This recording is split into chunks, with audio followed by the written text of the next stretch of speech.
பிரம்மவாதம். கிரீடா பிரம்மவாதம். கிரீடை கிரீடை என்ற சொல்லுக்கு விளையாட்டு. கிரீடை என்ற சொல்லுக்கு விளையாட்டுன்னு பேர். இப்போ எல்லாத்துட்டையும் கேட்குறது ஒரே கேள்வி தான். பரமான்மா ஒன்று, பரமான்மா ஒன்று, சீவான்மாக்களாக எவ்வாறு ஆயிற்று அப்படின்னு கேட்டால் மாயாவாதி என்ன சொல்லுவாங்க? அது மயக்க உணர்வுன்னு சொல்லிடுவாங்க. பார்க்கரியர் பரிணாமம்னு சொல்லுவாங்க. சரிங்களா? அதே மாதிரி கிரீடா பிரம்மவாதி என்ன சொல்லுவாங்கன்னா அது பிரம்மத்துக்கு விளையாட்டு. பிரம்மத்துக்கு விளையாட்டு. அது விளையாட்டாக பரமான்மா என்ன ஆயிடுச்சு? சீவான்மாவாக மாறிடுச்சு. பிரம்மத்திற்கு சீவான்மா ஆதல் விளையாட்டு அப்படின்னு சொன்னால் அவங்க யார்? கிரீடா பிரம்மவாதி. கிரீடா பிரம்மவாதி. சரிங்களா? அடுத்தது நாலாவது சப்த பிரம்மவாதி. சப்த பிரம்மவாதி என்பது பிரம்மம் என்பது என்னது? நாதம். நாதந்தான் பிரம்மம். நாதந்தான் பிரம்மம். அந்த நாதம் என்பது இவங்க அச்சரம். நாதம்னு சொன்னால் இவங்க என்ன சொல்லுவாங்க? நாம் என்ன சொல்லுவோம்? சவுண்டு இல்லைங்களா? இவங்க என்ன சொல்லுவாங்க? அச்சரம், எழுத்து.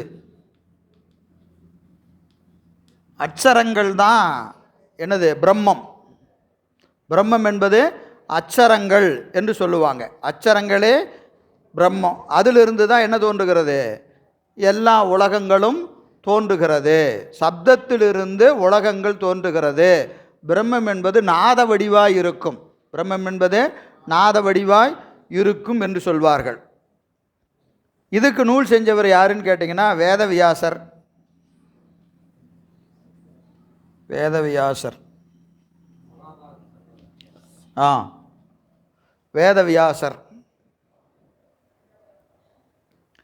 இந்த ஏகான்மவாதம் தான் உத்தர மீமாஞ்சகம். முதல்ல பார்த்தது பூர்வ மீமாஞ்சகம் பார்த்தோமா இல்லையா? பூர்வ மீமாஞ்சகம் பார்த்தோம். உத்தர மீமாஞ்சகம் என்பது என்னது? ஏகான்மவாதம். இங்கே வேதத்தினுடைய பிற்பகுதியை ஆராய்பவர்கள்லாம் யார்? ஏகான்மவாதி. இவர்கள் தான் உத்தர மீமாஞ்சகர். இது ஞானகாண்டம். ஞானகாண்டத்தை ஆராய்ச்சி செய்கிறவங்க. இதற்கு நூல் செஞ்சவர் யாருங்க? வேதவியாசர். வேதவியாசர். இவர் ஆராய்ச்சி செஞ்ச நூலுக்கு என்னன்னு சொல்லுவாங்க? பிரம்மசூத்திரம்.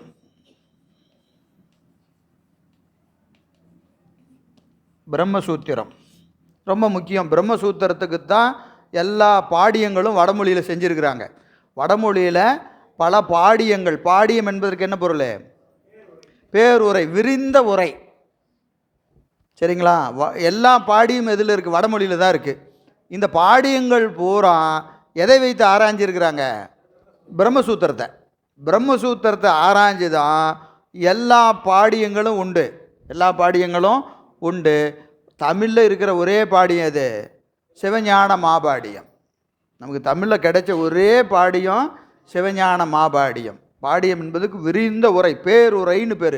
தமிழில் ஒரே ஒரு பேருரை தான் இருக்கிறது. அந்த நூல் தான் உங்கள் கையில் இருக்குது. சிவஞான போதத்திற்கு அவர் செஞ்ச நூல். அப்போது நீங்கள் எவ்வளவு பெரிய ஒரு வாய்ப்பை பெருமான் நமக்கு கொடு. இப்போ இந்த செய்தி பூரா அதில் தான் இருக்குது. இப்போ நம்ம படிக்கிறதெல்லாம் எதில் இருக்குது? சிவஞான மாபாடியத்தில் தான் இருக்குது. அந்த நூல் நம்ம கையில் கிடைக்கிறதே நமக்கு செய்த தவம். ஏன்னா அந்த நூலை படிக்கணும், புரிஞ்சுக்கணும், கேட்கணுங்கிறதெல்லாம் எல்லாருக்கும் வாய்ப்பதில்லை. எல்லாருக்கும் வாய்ப்பதில்லை. எனவே இந்த பிரம்மசூத்திரத்திற்கு பல்வேறு உரைகள் உண்டு. எல்லாம் வடமொழியில். இதில் சிறந்த உரையாக எல்லாராலும் போற்றப்படுவது சங்கரர் செஞ்சது.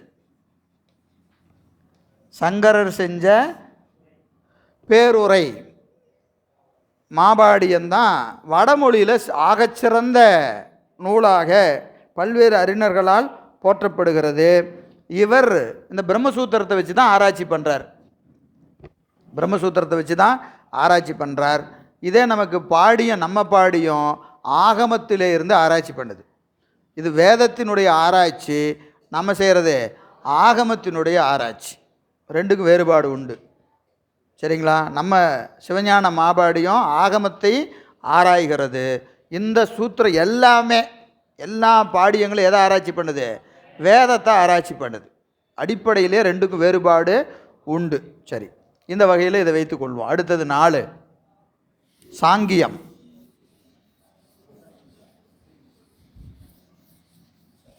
இதுக்குள்ளே இன்னும் விரிவாக சொல்லிக்கிட்டே போகலாம், அவ்வளவெல்லாம் வேண்டாம். எல்லாம் அங்கங்கே வாய்ப்பு கிடைக்கும் போது பாடியத்தை எடுத்து படிச்சுக்குங்க. 4 சாங்கியம்.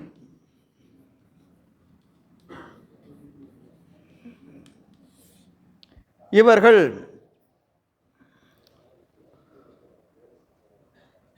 தத்துவத்தை எண்ணிக்கையை நீங்கள் பார்த்தீங்கன்னா 24 தத்துவங்கள் இவர்கள் ஏற்றுக்கொள்கிறார்கள். 24 தத்துவங்கள். சைவ சித்தாந்தம் சொல்லக்கூடிய 24, ஆனால் ஒரே ஒரு வேறுபாடு மட்டும் அதில் இருக்குது. 24ல் ஒரு வேறுபாடு இருக்குது. என்னன்னு கேட்டிங்கன்னா, கீழேருந்து வந்துடலாம். கீழேருந்து வந்தீங்க. முதல்ல 5 என்னது? பூதம் 5, அப்புறம் தன்மாத்திரை,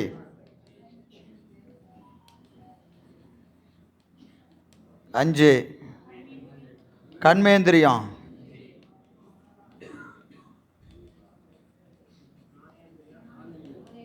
5 ஞானேந்திரியம்,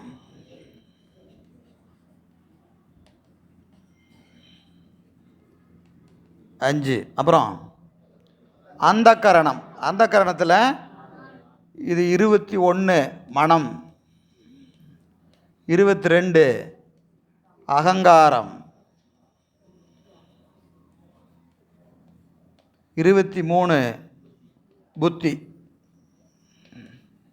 இதுவரைக்கும் நாம் சொல்கிறதெல்லாம் வரிசையாக சொல்கிறாங்க. 24 நமக்கு என்னது? சித்தம். குணம் இல்லைன்னா சித்தம். குணதத்துவம்னு சொல்லலாம், இல்லைன்னா சித்தம்னு சொல்லலாம். இந்த இடத்துல அவங்க மூலப்பிரகிருதி.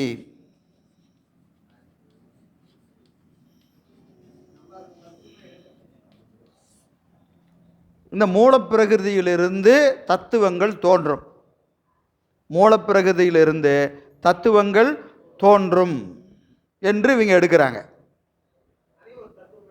ஆமாம், இதுதான் காரண தத்துவம். மூலப்பிரகிருதி தான் எல்லாத்துக்கும் காரணம். இதிலிருந்து காரியங்களாகிய தத்துவங்கள் தோன்றும். இதெல்லாம் காரியம். 23 தத்துவங்கள் காரியம். இப்போ உலகத்திற்கு முதல் காரணம் எது? உலகத்திற்கு முதல் காரணம் எது அப்படின்னு கேட்டால் இவங்க என்ன சொல்லுவாங்க? மூலப்பிரகிருதின்னு சொல்லுவாங்க. நம்மளை கேட்டால் எதை சொல்லுவோம்? மாயைன்னு சொல்லுவோம். சரியா? இங்கே அந்த எல்லாத்துலேயும் அந்த எங்கே நாம் நிற்கிறோம், அவங்க இந்த வேறுபாடை மட்டும் நீங்கள் அப்படியே சைடு பை சைடு நீங்கள் பார்த்துக்கிட்டே வந்துடணும். உலகத்திற்கு முதல் காரணம் எது என்று கேட்டால் சைவ சித்தாந்திகள் மாயை என்று சொல்வார்கள். அப்போ மூலப்பிரகிருதி என்னது? மாயை தான். ஆனால் அதற்கு மேலே ஒன்றும் இல்லை. மூலப்பிரகிருதிக்கு மேலே ஒன்றுமே இல்லைன்னு சொன்னால் சாங்கியன்.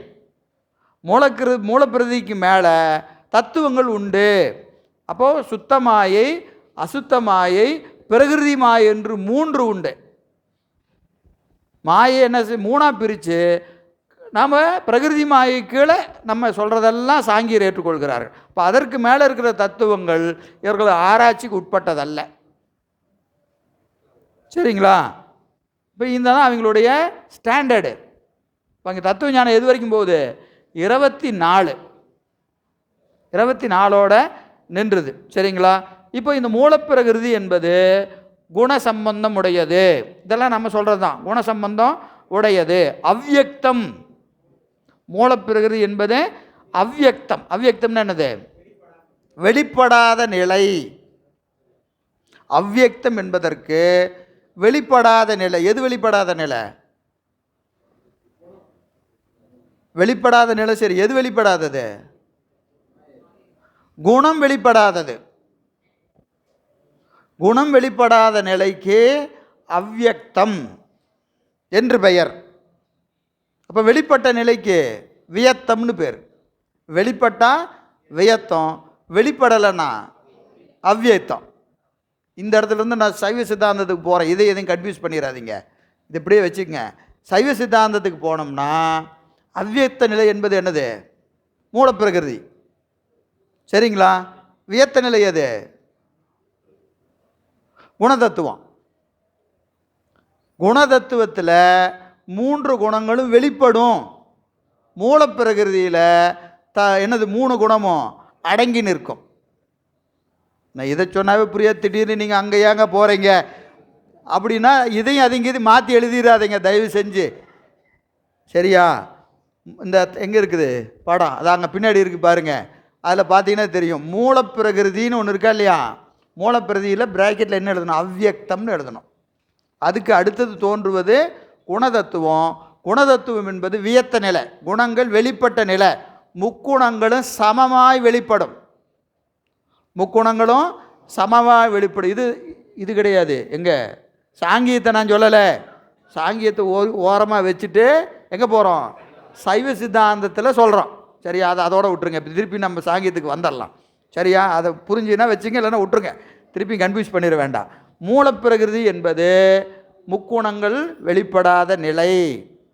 முக்குணங்களும் வெளிப்படாத நிலை அவ்வியக்தம் என்று பெயர். 3 குணம் எது?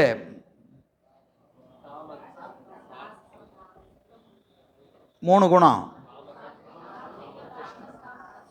நல்லா சத்தமாக தான் சொல்லுங்களே, எப்படியும் சொல்லி இவர் இல்லைன்னு சொல்லிடுவாரோ அப்படின்னு ஒரு பயத்தோடையே சந்தேகத்தோடையே பதில் சொல்கிறீங்க. சாத்வீகம், ராசதம், தாமசம் 3 குணமா இல்லையா? 3 குணம் எல்லாம் தாமசத்தில் இருப்ப மாட்டு தெரியுது. அப்படியா? சரி ஐயா, அது மதியம் தானா? இப்போ தெளிவாக தான் இருக்கிறோமா? மகிழ்ச்சி. சரி, காரண தத்துவத்திலிருந்து காரிய தத்துவங்கள் தோன்றும். இதெல்லாம் இவங்க தத்துவம். காரண தத்துவத்திலிருந்து காரிய தத்துவங்கள் தோன்றும். காரண தத்துவம் எது? மூலப்பிரகிருதி. சரிங்களா?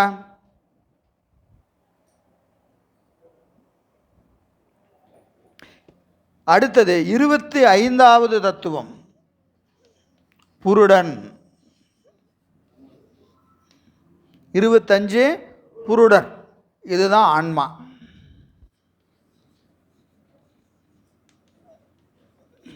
இப்போ இதுவரைக்கும் மாயை, 24 வரைக்கும் மாயை. புருடன் என்பது ஆன்மா. அது 25வது தத்துவத்தில் இருக்குது. ஆன்மா ஆன்மா எங்கே இருக்குது?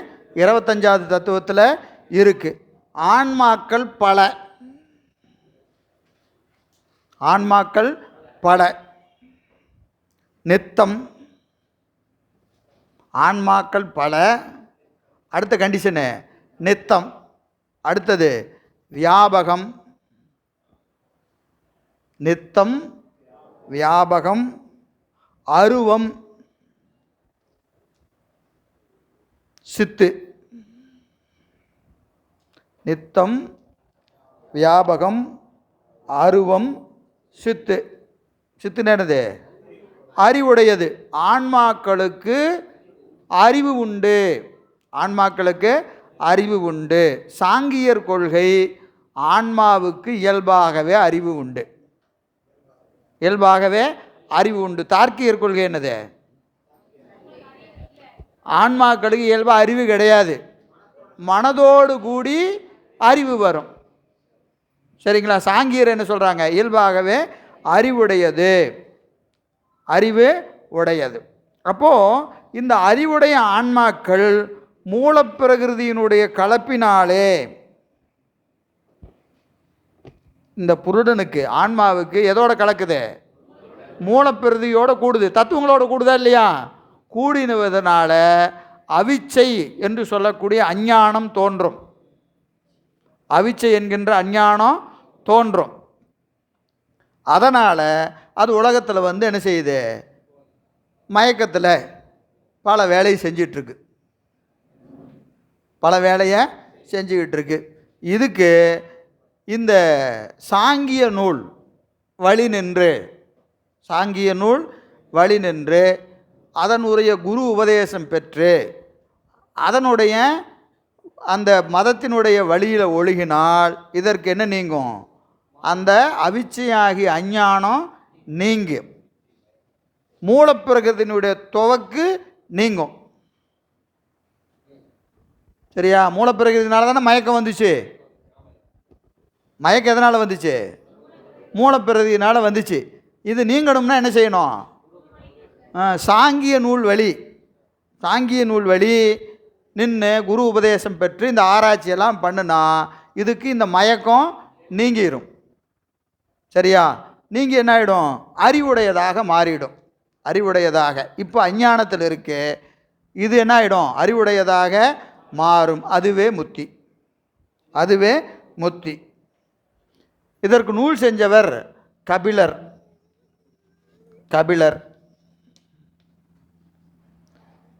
சாங்கிய நூல் செய்தவர் கபிலர்.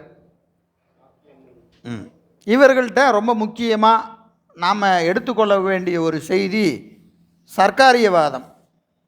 சாங்கியர்களுடைய வாதத்தில் மிக முக்கியமான ஒரு வாதம் சர்க்காரிய வாதம். ஆனால் சைவ சித்தாந்தம் சொல்லக்கூடிய சர்க்காரியவாதத்திற்கும் சாங்கியர் சொல்லக்கூடிய சர்க்காரியவாதத்திற்கும் வேறுபாடு உண்டு. ஆனால் வாதத்தை சொன்னால் அவங்க சொல்கிற மாதிரியே தான் நம்ம சொல்லுவோம். சரியா? வாதம் என்ன? சர்க்காரியவாதம் என்னது? உள்ளது தோன்றும், உள்ளது சிறக்கும், உள்ளது தோன்றும், இல்லது வாராது.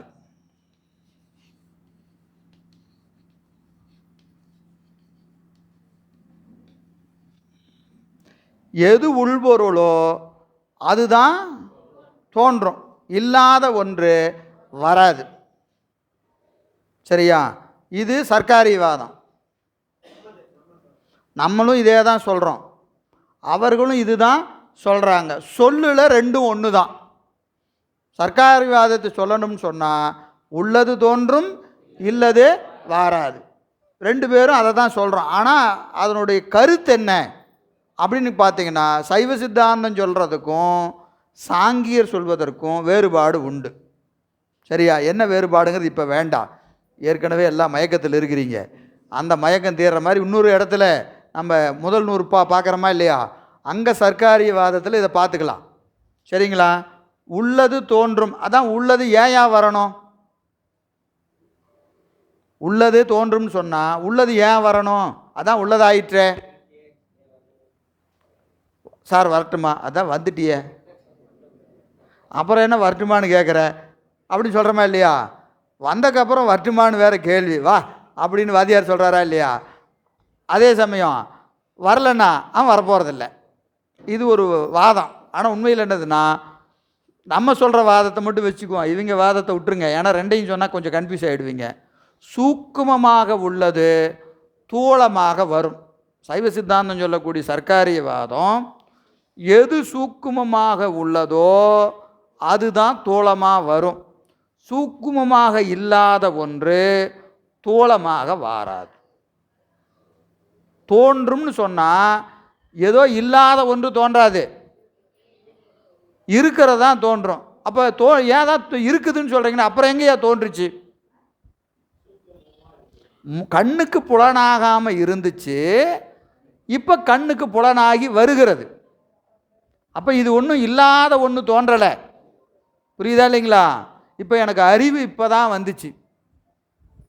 அறிவு எனக்கு இப்போ தான் வந்துச்சுன்னா அப்போ இத்தனை நாள் அறிவு இல்லாமல் இருந்ததுன்னு அர்த்தமா? அறிவு ஆன்மாவுக்கு எப்பவுமே உண்டு. இதுவரைக்கும் மறைக்கப்பட்டு இருந்தது இப்போ மறைப்பு நீங்கி தோன்றி இருக்கிறது.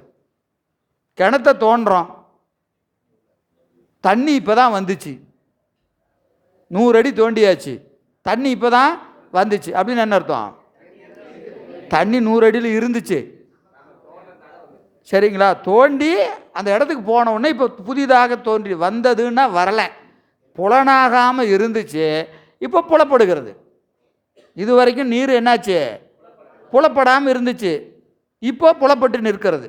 அப்போது சூக்குமமாக இருக்கின்ற ஒன்று தூளமாக தோன்றும், சூக்குமத்தில் இல்லாதது தூளமாய் வாராது.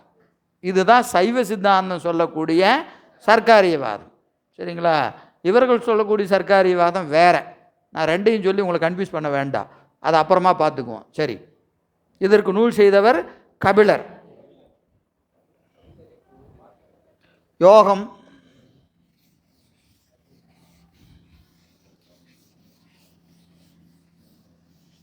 யோக மதம்,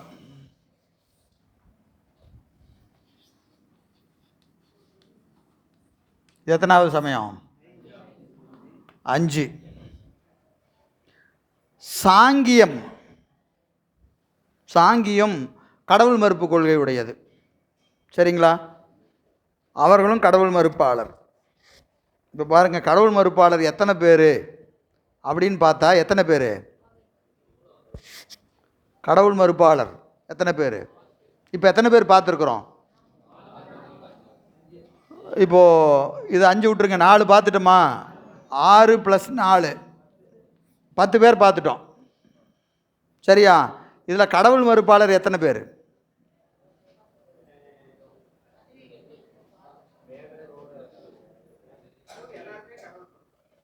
யா, அப்படியே மொட்டையாக சொல்லக்கூடாது.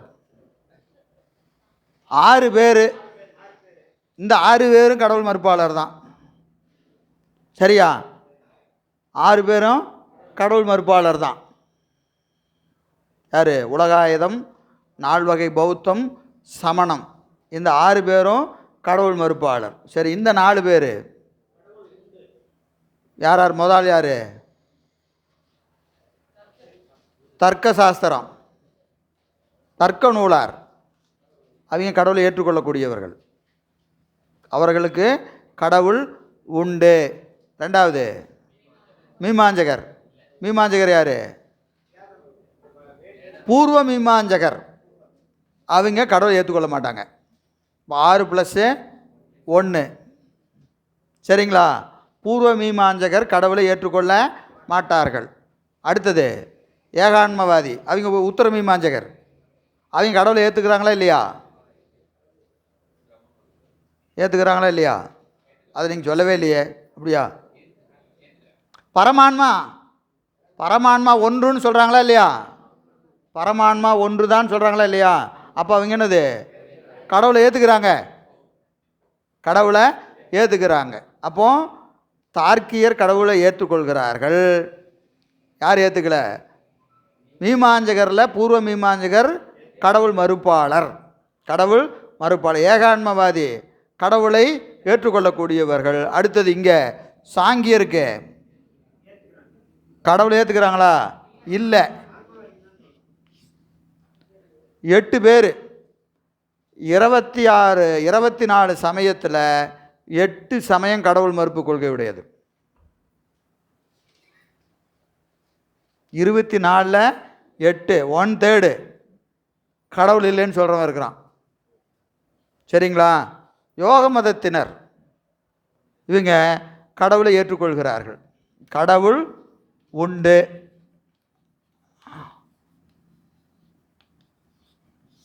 மற்றபடி சாங்கியருக்கு இவர்களுக்கு எந்த வேறுபாடும் கிடையாது. சாங்கியர் எத்தனை தத்துவம் சொல்கிறாங்க? 24. 23 மூலப்பிரகிருதி, 24 ஆன்மா, 24 ஆன்மா +1 இதுதான் பதி. 25வது தத்துவம் பதி, இறைவன். 24 தான் புருடன், 25 பதி. சாங்கியருக்கு 24 சொன்னமா இல்லையா? சித்தம் கிடையாது. 23 மூலப்பிரகிருதி, 24 ஆன்மா, 24 ஆன்மா, 25 பதி. கடவுளை ஏற்றுக்கொள்பவர்கள் தான் யோக மதத்தினர். சரிங்களா? மற்றபடி சாங்கியருக்கு உண்டான எல்லாம் அப்படியே இவங்களுக்கு உண்டு, எல்லாமே அவர்களுக்கு உண்டு. இதில் ரொம்ப நுட்பமான விஷயம் என்னன்னு கேட்டிங்கன்னா, இந்த பதி யார் அப்படின்னு கேட்டிங்கன்னா, இவர் நம்மில் ஒருவர்பாங்க. பதி யாருன்னு கேட்டால் நம்மில் ஒருவர். அவர் இந்த யோக சாதனையை நல்லா தெரிஞ்சு வச்சிருக்கிறார். அவர் தான் பரம்பொருள். நீங்களும் யோக சாதனையை நல்லா செஞ்சால் அவரை போலவே ஆகலாம், அவரை போலவே ஆகலாம்னு சொல்லுவாங்க. நிறைய பேர் ஆவாங்கன்னு நிறைய பேர் சொல்கிறாங்க. நிறையா பேர் சிவமாரி ஆகலான்னு சொல்கிறவங்க நிறைய பேர் இருக்கிறாங்க. நீங்கள் இவங்க மட்டும் இல்லை, இந்த கூட்டத்திலே நிறையா பேர் இருக்கிறாங்க. சரிங்களா? அப்போ அதெல்லாம் நம்ம பார்த்துட்டு அதெல்லாம் நமக்கு உண்டா இல்லையான்னு ஆராய்ச்சி செய்கிறது தான் முக்கியமான வேலை. சரிங்களா? இப்போ யோக சாதனை செஞ்சால் நாம் எது போல் ஆகலாம்? பதி ஆகலாம், பதி ஆகலாம். அவர் அப்படி தான் ஆனார், அப்படி தான் ஆனார். அப்போ யோக சாதனையின் மூலமாக தத்துவ ஆராய்ச்சி செய்தால் இறைவனை அடைதல், இறைவனை போல ஆகலாம் என்று சொல்லுவாங்க. இவங்க இதுக்கு முக்கியமாக 8 அட்டாங்க யோகம், அட்டாங்க யோகம்.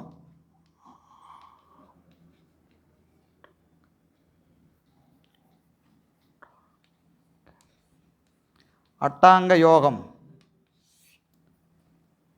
யோக மதத்தின்னு சொல்லக்கூடியது 8. எது? இயமம், இயமம், நியமம். 1 இயமம், 2 நியமம்,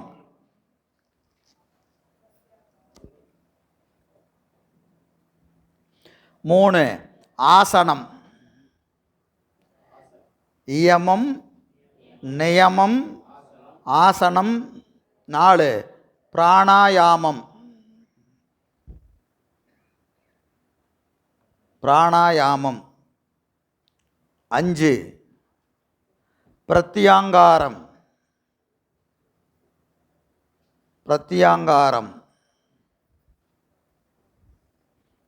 6 தாரணை. 7 தியானம், தியானம், தியானம், மெடிடேஷன். 8 சமாதி. அதே தான். இயமம், நியமம், ஆசனம், பிராணாயாமம், பிரத்யாங்காரம், தாரணை, தியானம், சமாதி. சரிங்களா?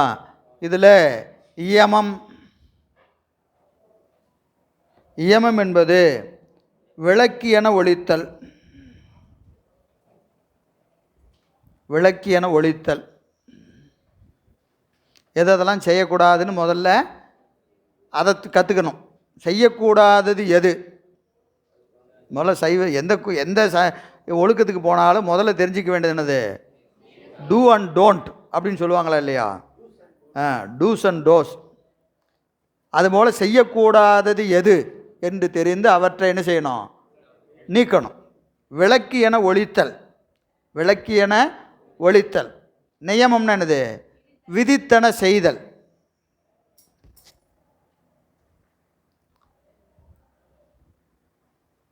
அடுத்தது ஆசனம். என்ன ஆசனம்? யோகாசனம். பல ஆசனங்களை செய்யணும், ஆசனங்களை செய்யணும். அடுத்தது மூச்சு பயிற்சி, பிராணாயாமம். அடுத்தது பிரத்யாங்காரம். அந்த மூச்சு பயிற்சியினால் என்ன செய்கிறதுங்க? பெறுகிற ஒரு அனுபவம், பிரத்யாங்காரம். தாரணை,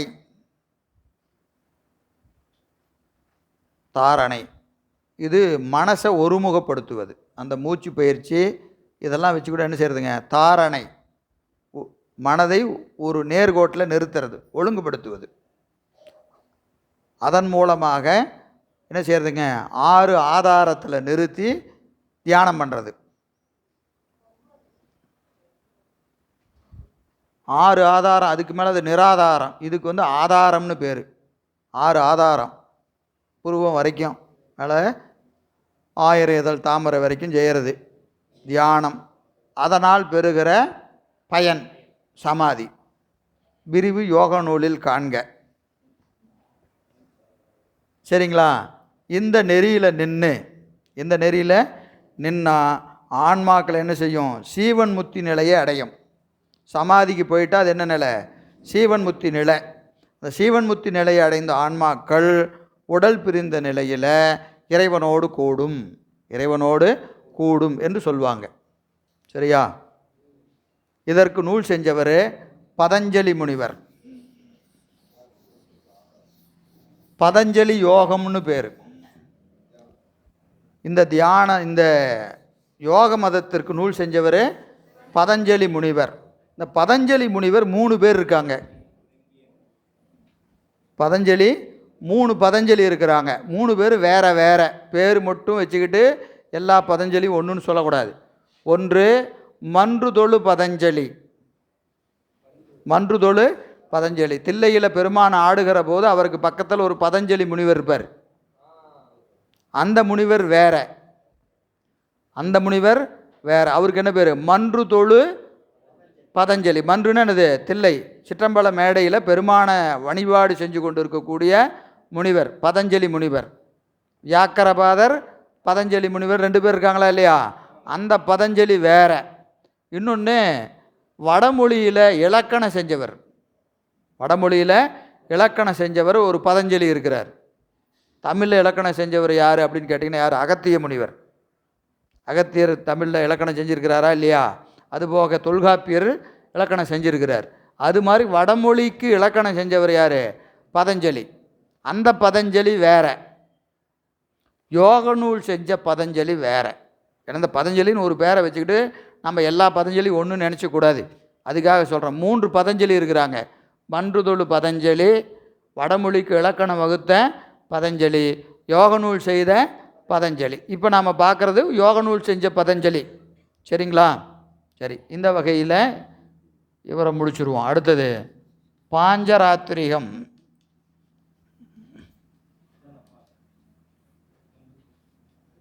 பாஞ்சராத்திரிகம் 5 இரவில் செய்யப்பட்ட ஆகமம். இதுக்கு வைணவம் தான் இது.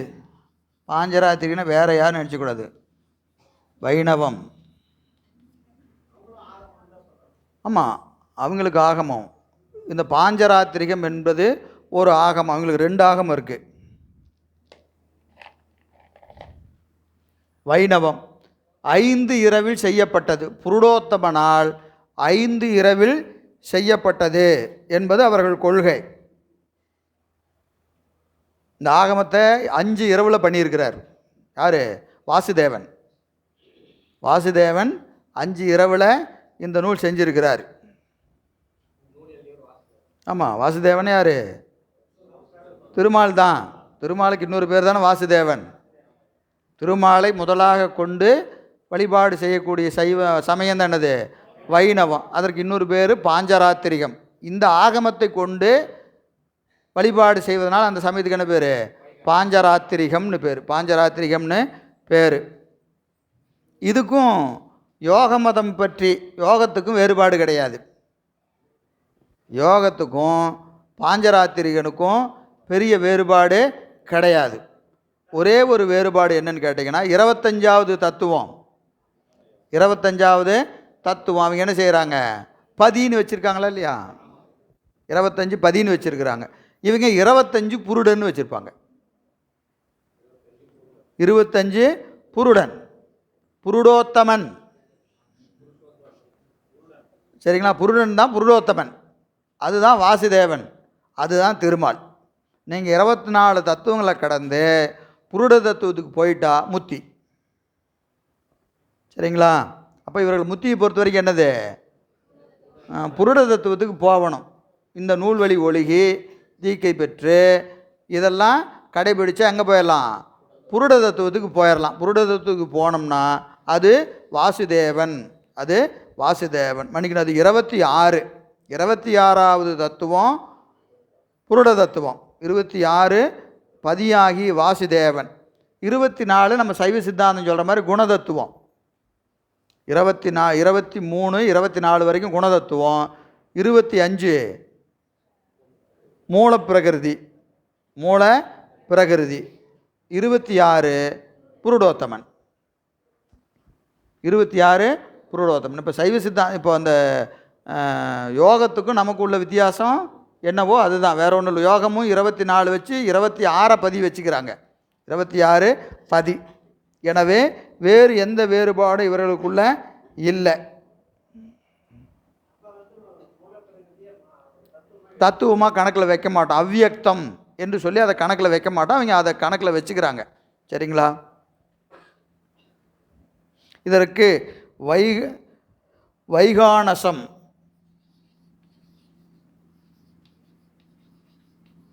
அப்படின்னு இன்னொரு ஆகமம் இருக்குது. எது? பாஞ்சராத்திரிகை மாதிரி இன்னொரு ஆகமம் இருக்குது. சரிங்களா? ரெண்டும் அவருக்குரிய ஆகமம். இப்போ நாம் பார்க்குறது பாஞ்சராத்திகம்தான். இன்னொரு ஆகமம் உண்டு வைணவத்துக்கு. இப்படி ஒரு ஆகமம் இருக்குது, அதை மட்டும் தெரிஞ்சுக்கணும். மற்றபடி யோக மதத்துக்கும் சாங்கியருக்கும் பாஞ்சராத்திரிகருக்கும் தத்துவத்தில் என்னது, எந்த வேறுபாடு இல்லை. சரிங்களா? இவங்களும் பிரம்மத்தினுடைய பரிணாமம் தான் ஆன்மான்னு சொல்லுவாங்க. அந்த ஆன்மா என்னது? பெண்பால். ஆன்மா என்ன செய்யணும்? வைகுந்தத்துக்கு போய் புருடோத்தமனோட கூடியிருப்பது தான் முத்தி அப்படின்னு சொல்லுவாங்க வைணவத்தில். சரியா? சரி, இந்த அளவில் இதை வைத்துக்கொள்வோம். அடுத்தது யார்? அகச்சமயத்தார். அகப்புறம்.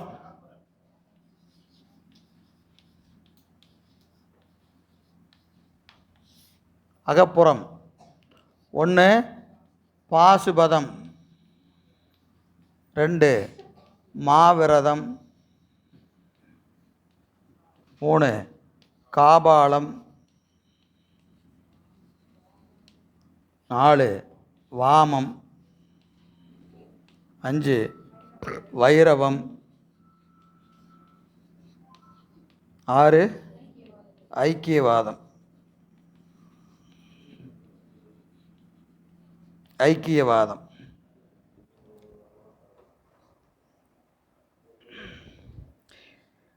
இந்த 6 சமயங்களை நாம் பார்க்கிற போது இவர்கள் நம்ம தத்துவ ஞானத்திற்கு அருகாமையில் இருக்கக்கூடியவங்க. அகம்னு வந்துட்டாவே எங்கே வந்துட்டாங்க? பக்கத்தில் வந்துட்டாங்க. இவர்கள் பதி உண்டான்னு கேட்டால் உண்டு, பசு உண்டா உண்டு, பாசம் உண்டா உண்டு. என்ன வேறுபாடு? பதிக்கு என்ன இலக்கணம் அப்படின்னு கேட்டால் என்ன சொல்லுவாங்க? நாம் சொல்லக்கூடிய எல்லா இலக்கணமும் சொல்லுவாங்க.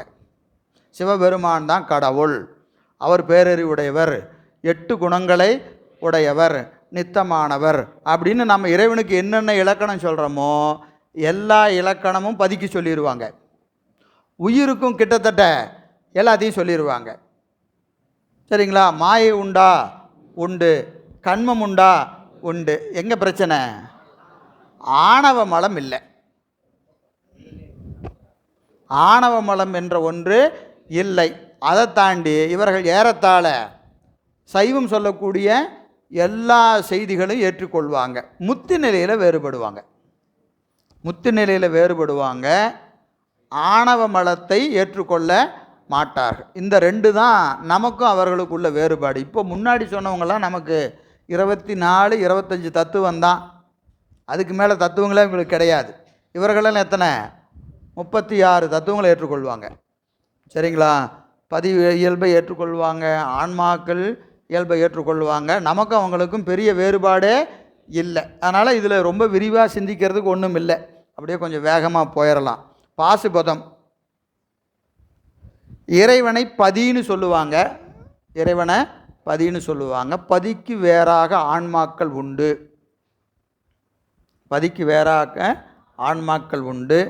ஆன்மாக்கள் பல. பதி ஒன்று,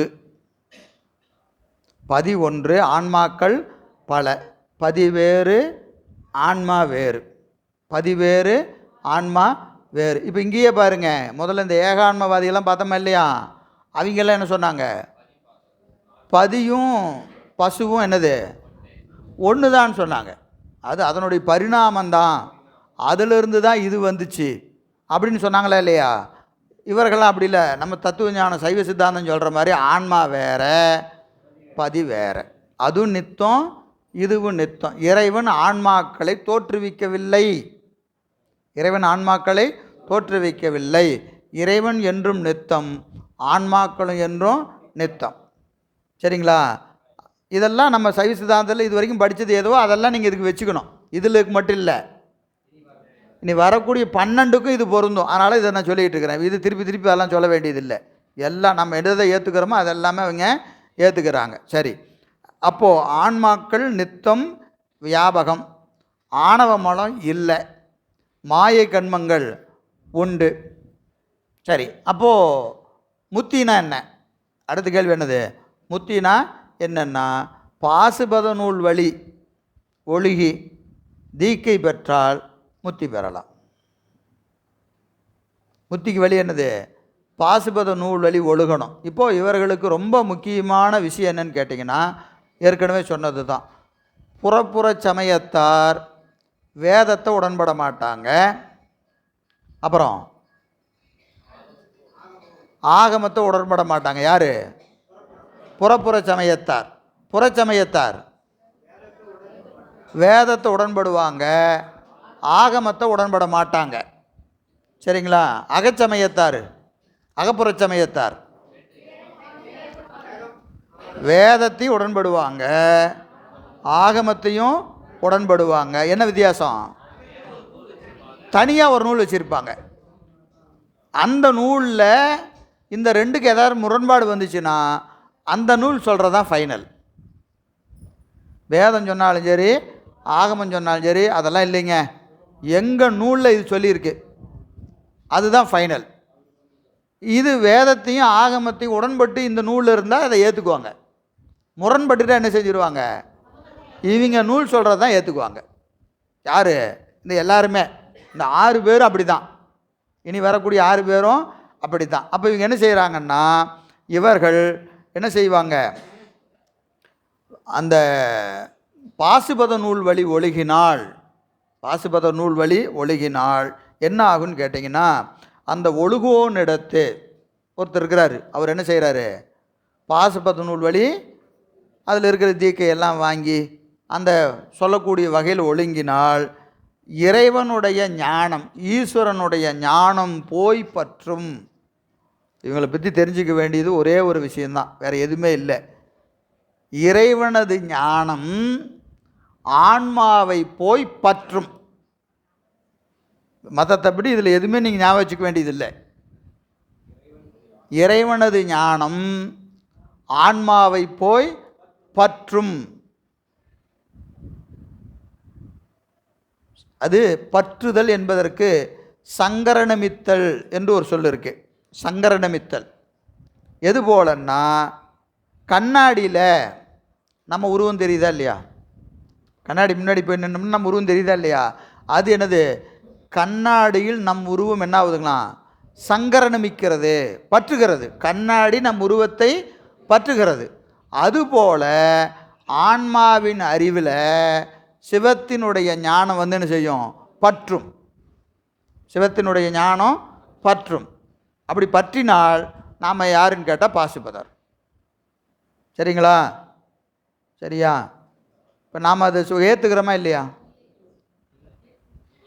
இப்போ சைவ சித்தாந்திக்கு வந்துடுங்க. இப்போ எங்கேயுமே அங்கங்கே நம்மளை மட்டும் வச்சு பார்த்துக்கணும். சரியா? இப்போ சைவ சித்தாந்தம் இறைவனது ஞானம் ஆன்மாவை பற்றுகிறது. சரியா தவறா?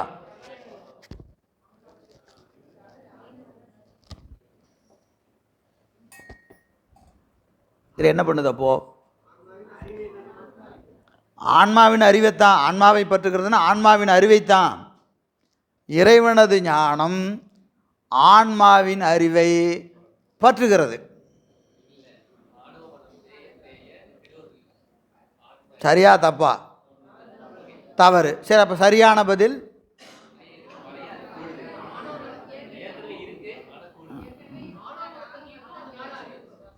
சரி. அறிவு ஏற்கனவே இருந்தது, இப்போ உங்கள் ஆன்மாவுக்கு அறிவு உண்டுன்னு தான் சொல்கிறாங்க.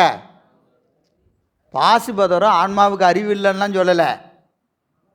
புரியுதுங்களா? ஆன்மாவுக்கு அறிவு உண்டான்னு கேட்டால் உண்டு. முத்தினா என்னென்னா, இறைவனது ஞானம் ஆன்மாவின் அறிவை பற்றுகிறது, அதுதான் முத்தி. இறைவனது ஞானம் ஆன்மாவின் அறிவை பற்றினால் அவர் சீவன் முத்தர், அவர் சீவன் முத்தர் அப்படின்னு யார் சொல்கிறாங்க? பாசுபதர் சொல்கிறாங்க. இது தப்பு. ஏன்னா பாசுபதன் சொல்லிட்டான், அதனால் தப்பு. ஏன்னா அவனை மறுக்கிறோன்னு நமக்கு நல்லா தெரியுது. சரியா? அதனால் அது தப்பு. அப்போ சரியான பதில் என்னது? அதெல்லாம் போவாத சாமி. பற்றுகிறதா இல்லையா? இறைவனது ஞான ஆன்மாவை பற்றுகிறதா இல்லையா? அப்படின்னா பற்றுவதில்லை. சரி, அவர் என்ன அப்போ அவர் என்ன செய்கிறாரு?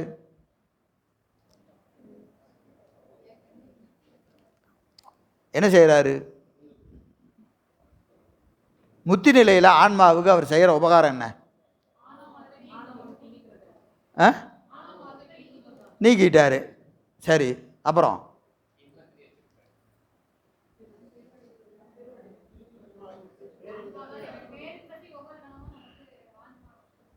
சரி, இறைவன் ஞானம் என்ன பண்ணிகிட்டு இருக்கோம்? நம்ம ஞானம் எப்படி இருக்கும் முத்தி நிலையில்?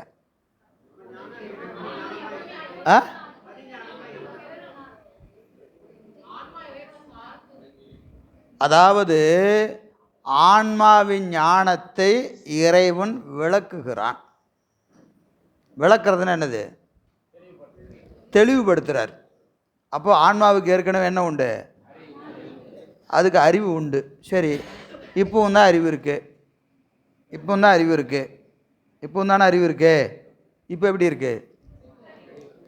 இப்போ எப்படி இருக்குது? தெளிவில்லாமல் இருக்குது. சரி, தெளிஞ்சாச்சு. தெளிஞ்சாச்சுன்னா என்ன பண்ணோம்? முதல்ல அவன் அறிவை விளக்குறதுன்னா என்ன தெரியுங்களா? அவன் நமக்கு செய்கிற உபகாரத்தை சிந்தித்தல். நமக்கு அறிவு விளங்கிருச்சுன்னா வேற ஒன்றும் கிடையாது. அவன் இந்த கணம் நமக்கு ஒவ்வொரு கணமும் அறிவில் அவன் உபகாரத்தை செய்து கொண்டே இருக்கிறான். இப்போ செஞ்சுக்கிட்டு இருக்கிறான். இந்த கணம் செஞ்சுக்கிட்டு இருக்கிறான். புரியுதுங்களா? என்னது? நீங்கள் பார்க்கறது அவனுடைய உபகாரம், கேட்கறது உபகாரம், விழித்திருக்கிறது உபகாரம், தூங்குனாலும் உபகாரம்தான். என்ன நடந்தாலும் அவனது உபகாரம். இப்போ நமக்கு என்ன தோணுதுன்னா, அவன் உபகரித்து கொண்டிருக்கிறான், இந்த உயிருக்கு அவன் உதவி செய்து கொண்டிருக்கிறான் என்பது நமக்கு தெரியல. தெரியாததுனால நமக்கு எல்லாம் நானே பேசிக்கொண்டிருக்கிறேன், நான் கேட்டுக்கொண்டிருக்கிறேன், இப்படின்னு உணர்வெல்லாம் நமக்கு வருது. முத்தி நிலையில் இது நம்மால் ஆவதில்லை. நம்மால் ஆவதில்லை. இறைவன் எனக்கு கணந்தோறும் கணந்தோறும் கணந்தோறும் எனக்கு என்ன செய்து கொண்டிருக்கிறான்? உதவி செய்து கொண்டிருக்கிறான் என்று உணர்ந்தால் கண்ணீர் மட்டும்தான் வரும். இப்போ நம்ம எல்லாம் நம்ம பேசுவோம், இறைவன் செய்கிற உபகாரம் தாங்க, அவன் இல்லாமல் ஒன்றும் இல்லைங்க அப்படின்னு நம்ம பேசினாலும் கணந்தோறும் கணந்தோறும் அதை நினைக்க முடியுமான்னு கேட்டால் நம்மளால் நினைக்க முடியாது. காரணம், அறியாமையில் நாம் இருக்கிறோம். இந்த அறியாமையை நீக்கி அவன் உபகாரம் செய்யலை. புதுசாக முத்தி நிலையில் அவன் ஒரு உபகாரம் செய்யலை. நல்லா ஞாபகம் வச்சுங்க. அப்போ தான் ஏதோ செஞ்சானான்னு கேட்டால் அப்போ இல்லை. அவன் எப்போ இருந்து செய்கிறான்? அனாதி கேவலத்திலிருந்து நம்ம கூடவே கேவலத்திலிருந்து காயக்கருக்குழியில் காத்திருந்தும் காமியத்திற்கு ஏகைகால் முதலாக எவ்வுறுப்பும் செய்து ஆசரவே திருத்தி யோகுருத்தி அங்கிருந்து முத்தி வரைக்கும் எப்படி வரான்? கூடவே இருந்து இமைப்பொழுதும் என்னெஞ்சின் நீங்கான். இந்த உபகாரம் நமக்கு புரியாமல் இருந்தால் சகலம், புரிஞ்சிட்டா முத்தி. இப்போ புரிந்ததும் புரியாததும் தான் வேறுபாடே உடைய அவன் ஒன்றும் புதுசாக செய்யலை, புதுசாக ஒன்றையும் செய்யலை. இப்போ என்ன செஞ்சுக்கிட்டு இருக்கிறானோ அதைத்தான் முத்தியிலையும் செய்வான். என்னது? உபகாரத்தை அவன் செய்து கொண்டே இருக்கிறான். அறிதலும் அறியாமையும் தான் வேறுபாடே ஒழிய அவனிடத்தில் வேறுபாடு இல்லை. அவன் ஒரே மாதிரி இருக்கிறான். நம்ம தான் மாறுறோம். புரியாத போது ஒரு மாதிரியும் புரிந்த போது ஒரு மாதிரியும் இருக்கிறோமா இல்லையா? இது தாங்க வேறுபாடு. இதுதான் வேறுபாடு. முத்திக்கும் சகலத்துக்கும் வேறுபாடு என்னது? புரிதலும் புரியாமையும். வேற ஒன்றுமே கிடையாது. இப்போ புரிஞ்சிட்டா நம்ம யார்? சீவன் புத்தர். நாம் புரிஞ்சுக்கிட்டோமா? அறிந்தோம், அனுபவத்திற்கு வரலை. அறிந்தது வேறு, அனுபவத்திற்கு வருவது வேறு. நமக்கெல்லாம் அறிவில் வந்துருச்சு, அனுபவத்துக்கு வந்துருச்சா? வரல. அதான் உண்மை. ஏன்னா வந்துருச்சுன்னா பேச முடியாது. சரிங்களா? அதான் வேறுபாடு. அப்போது இறைவனுடைய ஞானம் ஆன்மாவை பற்றும்னு சொன்னால் அது முத்தி என்பது பொருந்தாது. அவன் பற்றினான் என்று சொன்னால் இப்போ இல்லை, வந்தான்னு சொன்னாவே என்ன அர்த்தம்? இப்போ இல்லை. அப்போ நேற்று வரைக்கும் அவன் உங்கள்கிட்ட இல்லையா? அவன் ஞானம் உங்கள்கிட்ட விளங்கலையா? அவன் விளக்காமல் உனக்கு என்னையா விளங்குச்சு? இந்த பாசுபத நூலை படிச்சிய நூலை படிக்கும்போது உனக்கு புரிஞ்சுதா? புரிஞ்சுதுங்க. எங்கே புரிஞ்சுது? அவன் விளக்கியதாலே உனக்கு விளங்கியது. சாதனை செஞ்சையா? செஞ்சேன். எப்படி செஞ்ச? அவன் உனக்கு கொடுத்ததுனால நீ செஞ்ச. அப்புறம் எங்கேயா வந்தாங்கிற? அவன் உன்னை எப்போ விட்டு நீங்கினாதானே வர்றதுக்கு. எனவே பற்றும் என்பது பொருந்தாது, பற்றும் என்பதும் பொருந்தாது. எங்கே இருக்கிறான்? அறிவுக்குள்ளே இருக்கிறான்யா. அறிவுக்கு அறிவாக இருக்கிறான். அறிவுக்கு அறிவாக இருப்பதினாலே முத்தியிலே சிவனது ஞானம் ஆன்மாவின் அறிவு பற்றும் என்பது பொருந்தாது. இதுதான் பாசுபத மறுப்பு, வேறு ஒன்றும் கிடையாது. இதில் நீங்கள் தெரிஞ்சிக்க வேண்டிய விஷயம் இது மட்டும்தான். இவர்களுக்கு சிவசங்கராந்தவாதி என்று பெயர். பாசுபதருக்கு பின்னாடி இந்த பெயர்லாம் பயன்படுத்துவோம். சிவசங்கராந்தவாதி அப்படின்னு சொன்னால் அது யார்? பாசுபதர். ஏன்? இறைவனது ஞானம் ஆன்மாவின் அறிவில் சங்கரநமிக்கும். சங்கரநமிக்கும்னா என்னது? பற்றும். பற்றும் அப்படின்னு சொன்னால் சங்கரநமித்தல்னு பேர். சரிங்களா? அதனால் பாசுபதற்கு இன்னொரு பேர் என்னது? சிவசங்கராந்தவாதி. இவங்கெல்லாம் இந்த சங்கராந்தவாதியெல்லாம் பின்னாடி வருவாங்க. அங்கே யாரா இந்த 24 பேர்த்த படித்தோமே அதில் சங்கராந்தவாதி யார் அப்படின்னு சந்தேகம் வரக்கூடாது. சரிங்களா?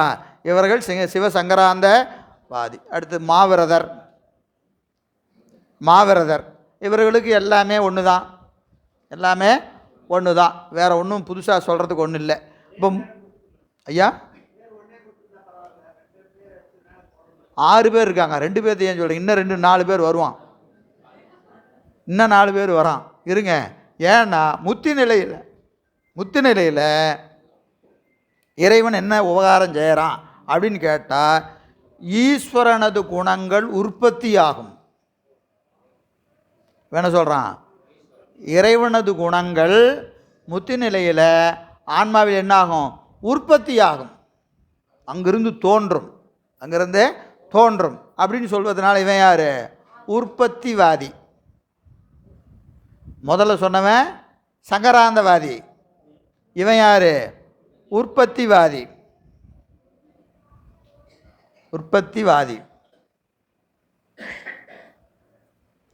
இப்போ மேலே ஒரு செய்தி சொல்ல மறந்துட்டேன். இந்த சிவசங்கராந்தவாதியாகிய பாசுபதருக்கு நூல் செஞ்சவர் மாயைங்கிற தத்துவம் இருக்கா இல்லையா? மாயைன்னு ஒரு தத்துவம் இருக்கு. அந்த தத்துவத்தில் இருக்கக்கூடிய உருத்திரர் இவர்களுக்கு நூல் செஞ்சுருக்கிறார். ஒவ்வொருத்தருக்கும் ஒரு நூல் செஞ்சுருக்கிறாங்களா இல்லையா? அவருக்கு நூல் செஞ்சவர் யார்? மாயை என்கின்ற தத்துவத்தில் இருக்கக்கூடிய உருத்திரர் பாசுபத நூல் செய்திருக்கிறார். பாசுபத நூல் செஞ்சவர் மாயைங்கிற தத்துவத்தில் இருக்கக்கூடிய உருத்திரர்.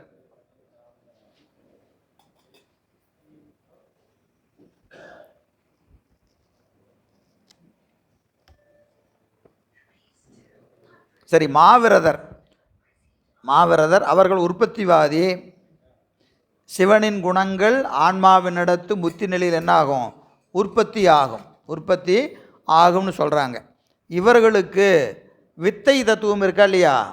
காலம், நீதி, கலை, வித்தை, அராகம், வித்தை இருக்கா இல்லையா? வித்தை தத்துவத்தில் இருக்கக்கூடிய உருத்திரர் இவர்களுக்கான நூல் செய்திருக்கிறார். இவருக்கான நூல் செஞ்சார், மாவிரத நூல். வேறு ஒன்றும் இதில் விரிவாக சொல்கிறதுக்கு ஒன்றும் இல்லை, எல்லாமே பழசு தான். அப்படியே முத்தி நிலையில் இறைவனது குணங்கள் ஆன்மாவினிடத்து உற்பத்தியாகும் என்று சொன்னால் மாவிரதர் உற்பத்திவாதி. சரி, மூணாவது காபாலம். மூணாவது காபாலம்.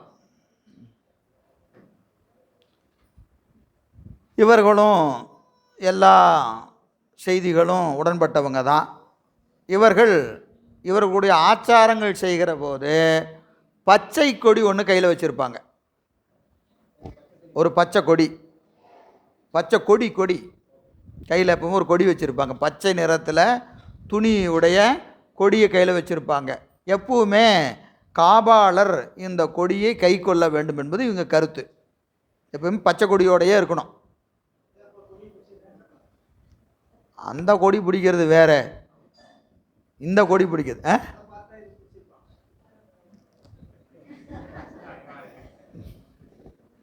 அப்படியே ஆகுக. அப்புறம் மனிதனுடைய தலை ஓட்டில் பிச்சை எடுத்து உண்ணணும். என்ன சொல்லுவாங்க? மண்டை ஓட்டில் பிச்சை எடுத்து உண்ணணும். காபாலர் காபாலிக வேடத்தில் வந்தாரா இல்லையா பெருமான்? காபாலிக வேடத்தில் வந்தார்ல, அதுதான் மண்டை ஓட்டில் பிச்சை எடுக்கணும்.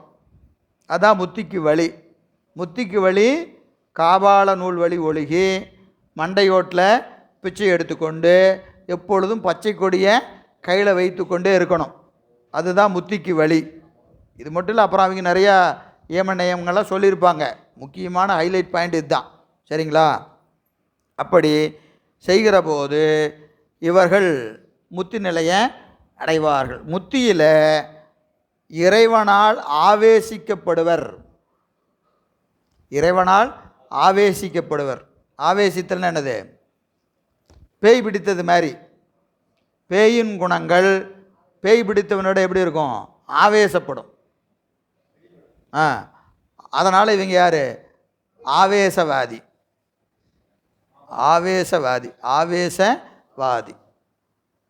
இறைவனது குணங்கள் முத்து நிலையில் ஆன்மாக்களிடம் ஆவேசிக்கப்படும். ஆன்மாக்கள் இறைவனால் ஆவேசிக்கப்படும். எப்போ? முத்தி நிலையில். சரிங்களா? இப்போ ஒவ்வொன்றுக்கும் கருத்தை மட்டும் வச்சுக்கலாம். ஏன்னா இதெல்லாம் பின்னாடி மறுப்போம் 11ஆம் நூற்பால். இவர்கள் இருக்கு. இவர்களுக்கு நூல் செஞ்சவர் காலதத்துவ புவனத்தில் இருக்கக்கூடிய உருத்திரர். காலதத்துவத்தில் இருக்கிற உருத்திரர் இவர்களுக்கு நூல் செய்திருக்கிறார்.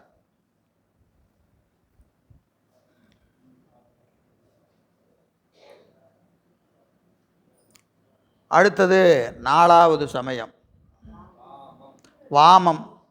சக்தி வழிபாடு. வாமம்னா இடப்புறம்னு பேர். வாமம் இடப்புறம் யாருது? அம்மை வழிபாடு. சக்தியை முழு முதலாக கொண்டு வழிபாடு செய்யக்கூடிய சமயம் வாம மதம். இதில் பொதுவாக வடநாட்டில் காளி வழிபாடு சொல்கிறோமா இல்லையா? காளி வழிபாடு அதுதான் வாம மதம். இல்லை சுத்த சாக்தம். இதை வாம மதத்தை சாக்தம்னு சொல்லுவாங்க. சாக்தம். அதில் சுத்த சாக்தம்னு ஒரு பிரிவு இருக்குது. சாக்தம், சுத்த சாக்தம். சுத்த சாக்தம் என்பது சைவ வழிபாடு. வெறும் சாக்தம்னா காளி வழிபாடு. என்ன செய்வாங்க? மாமிசம் படைப்பாங்க. அப்புறம் இந்த ஆல்கஹால்லாம் வைக்கிறாங்களா இல்லையா? சாராயமெல்லாம் வச்சு கும்பிட்றாங்களா இல்லையா? அது அப்புறம் எல்லா வகையும் நம்ம எதெல்லாம் மறுக்கிறோமோ அதெல்லாம் செய்வாங்க காளி வழிபாட்டில் இல்லைங்களா? சாக்தம். சுத்த சாக்தம் என்பது இதெல்லாம் இருக்காது. ஆனால் சைவ வழிபாடு தான். ஆனால் சக்தியை முழு முதலாக கொண்டு வழிபாடு செய்வாங்க.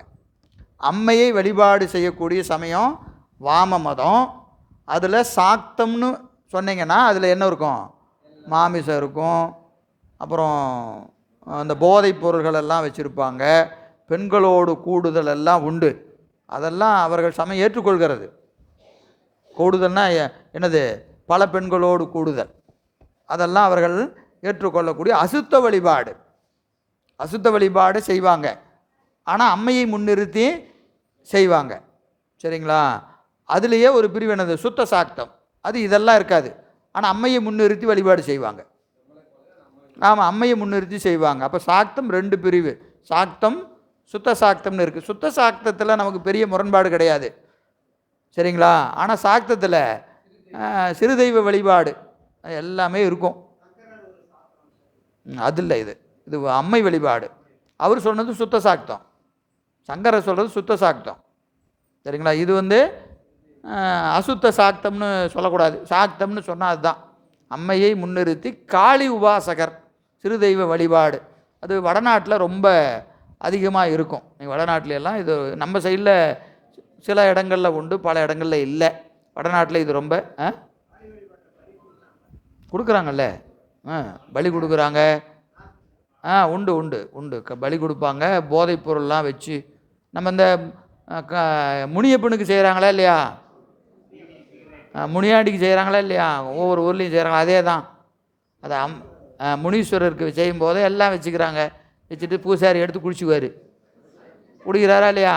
அது தப்பு இல்லை, அவங்களுக்கு அந்த முறை இருக்குது, புரியுதுங்களா?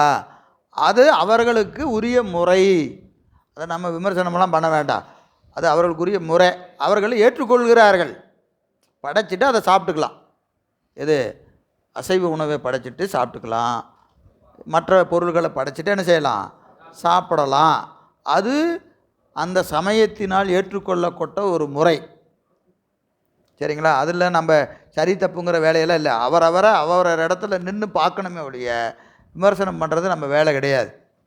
ஏன்னா அந்தந்த ஆன்மாக்களுக்கு பக்குவம் நோக்கி தான் சமயத்தை ஒழுகும். அந்த ஆன்மாவுக்கு என்ன பக்குவமோ அங்கே தான் போய் நிற்கும். ஏன் அங்கே போய் நிற்கிறேன்னு கேட்கக்கூடாது. அவனுக்கு பக்குவம் மிகுந்தால் ஒருபடி மேலே ஏறி வருவான், அந்த பக்குவம் மிகுந்தா அடுத்தபடி மேலே ஏறுவான். ஆன்மா படிமுறையில் தான் மேலே வருமே ஒழிய எடுத்த உடனே சைவத்துக்கு அப்படியே பரசிவத்தையெல்லாம் வழிபாடு செய்ய முடியாது. வாழ்வெனும் மையில் விட்டு வறுமையாம் சிறுமை தப்பி தாழ்வெனும் தன்மையோடு சைவமாம் சமயம் சாரும் ஊழ் பெறல் அரிது. எல்லாத்துக்கும் உண்டு. ஊழ் பெறல் அரிதுன்னது, அப்படி ஒரு புண்ணியம் வாய்க்கிறது சாதாரண வேலை இல்லை. திருநீரை பூஜை சிவபெருமானே எனக்கு கடவுள் அப்படின்னு சொல்லணும்னா இந்த 24 சமயத்திலையும் பல பிறப்புகள் எடுத்திருக்க வேண்டும். பல பிறப்பு எடுத்திருந்தால் தான் இங்கே வர முடியும். அவன் அங்கே இருக்கிறவன் இங்கே எப்போ வருவான்னு தெரியாது, சரிங்களா? ஆனால் ஒன்று நல்லா ஞாபகம் வச்சுக்கணும், நாம் எப்போவாவது அங்கே கட்டாயம் பிறந்திருப்போம். அவனை பார்க்கும்போதே நீங்கள் என்ன நினைக்கணும், அப்படியே நான் அங்கே தாயா நின்ன, என்னை கொண்டு வந்து சாமி இங்கே நிறுத்தி இருக்கிறாரே, இங்கே நிறுத்தி இருக்கிறாரேன்னு என்ன செய்யணும்? அப்போ பெருமான் நமக்கு செய்த உபகாரத்தை நினைந்து பெருமானை வணங்கணும். அங்கே இருந்த என்னை கொண்டு வந்து இங்கே வச்சிருக்கிறானே, எத்தனை அரியை நீ எளியானாய் எனையாண்டு கொண்டிறங்கி என்று கொண்டாய் பித்தனேன் பேதையேன் பேயேன் நாயேன். இதெல்லாம் எப்போ வரும்? அவன் உபகாரத்தை நினச்சாதான் வரும். நம்ம ஏதோ பிறக்கும் போதே அப்படியே பேரறிவு சிவசோதியாக பிறக்கவெல்லாம் இல்லை, புரியுதுங்களா? இந்த சமயங்கள்லாம் படிக்கிற போது நீங்கள் தெரிந்து கொள்ள வேண்டியது, அந்த இடத்துல நாம் இருந்தோம், கண்டிப்பாக பிறந்திருப்போம். அங்கிருந்து பிறக்காம இங்கே வர முடியாது. புறச்சமய நெறி நின்றும் அகச்சமயம் புக்கும் புகழ் மெழுதிவரி உழன்றும் ஆச்சிரம அறத்துறைகள் அவையடைந்தும் ஆரணங்கள் படித்தும் சிறப்புடைய புராணங்கள் பல உணர்ந்தும் வேத சிறப்புரை மிக தெளிந்தும் சென்றாள் அப்படின்னு என்ன அர்த்தம்? வரலாம் ஐயா, வா பார்க்கலாம் அப்படின்னு என்ன அர்த்தம்? வர முடியாதில்ல, அவ்வளோ சீக்கிரம் வந்துட முடியாது, அவ்வளோ சீக்கிரம் வர முடியாது. சென்றால் சைவத்திறத்தை அடைவர். இந்த ஒழுக்கமெல்லாம் சொல்கிறதுக்கு காரணம், ஐயா இங்கதாயா கிடந்தோம், அவன் அப்படின்னு ஒன்று அவனை பார்க்கக்கூடாது, அவனை பார்க்கறது நம்ம வேலை இல்லை. நம்ம அங்கே கிடந்தோம், அந்த பிறப்பை எடுத்தோம், பெருமான் கருணையோடு என்ன செஞ்சுருக்கிறாரு? நம்மளை அங்கேருந்து படி முறையில் ஏற்றி ஏற்றி ஏற்றி ஏற்றி கொண்டு வந்து இங்கே உட்கார வச்சிருக்கிறார். இதெல்லாம் பார்க்கிற போது இறைவன் நமக்கு செய்த உபகாரத்தை தான் பார்க்கணும். இங்கே அவன் அப்படி இருக்கிறான், இவன் இப்படி இருக்கிறான், அடுத்தவனை பார்க்கறதுக்கு இல்லை. எல்லாமே நம்மை செம்மை செய்வதற்கு. இந்த தத்துவ ஞானம்லாம் படிக்கிறதுக்கு காரணம் நம்மளை கண்டு வியப்பதற்கு இல்லை. இறைவன் நம்மை இங்கு இருத்தி இருக்கிறான், நம்மை இருத்தி இருக்கிறான்.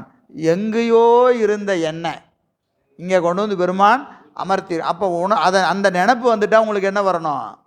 அப்படியே கண்ணீர் தான் வரணும், கையை கட்டிட்டு நின்றுக்க வேண்டியது தான், இல்லைங்களா?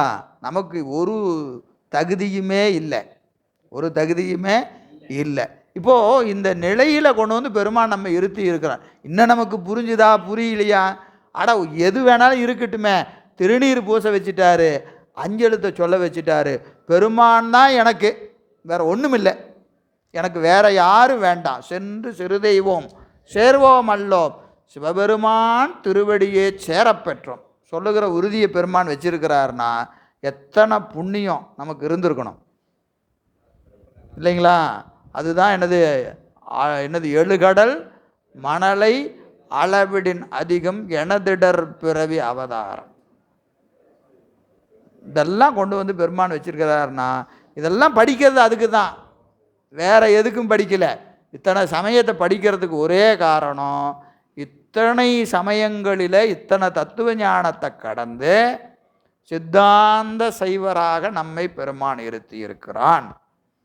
இதை உணரணும்னா கடந்து வந்த பாதை நமக்கு தெரியணும், சரிங்களா? இல்லைன்னா என்ன ஆயிரும்? ஏன்னா ஒரு பிறவியாக இருந்தால் ஞாபகம் வச்சுக்கலாம், ஒரு பிறவியே நமக்கு ஞாபகம் இருக்காது. போன வகுப்பில் படித்ததே எந்த வகுப்பில் மறந்து போகுது.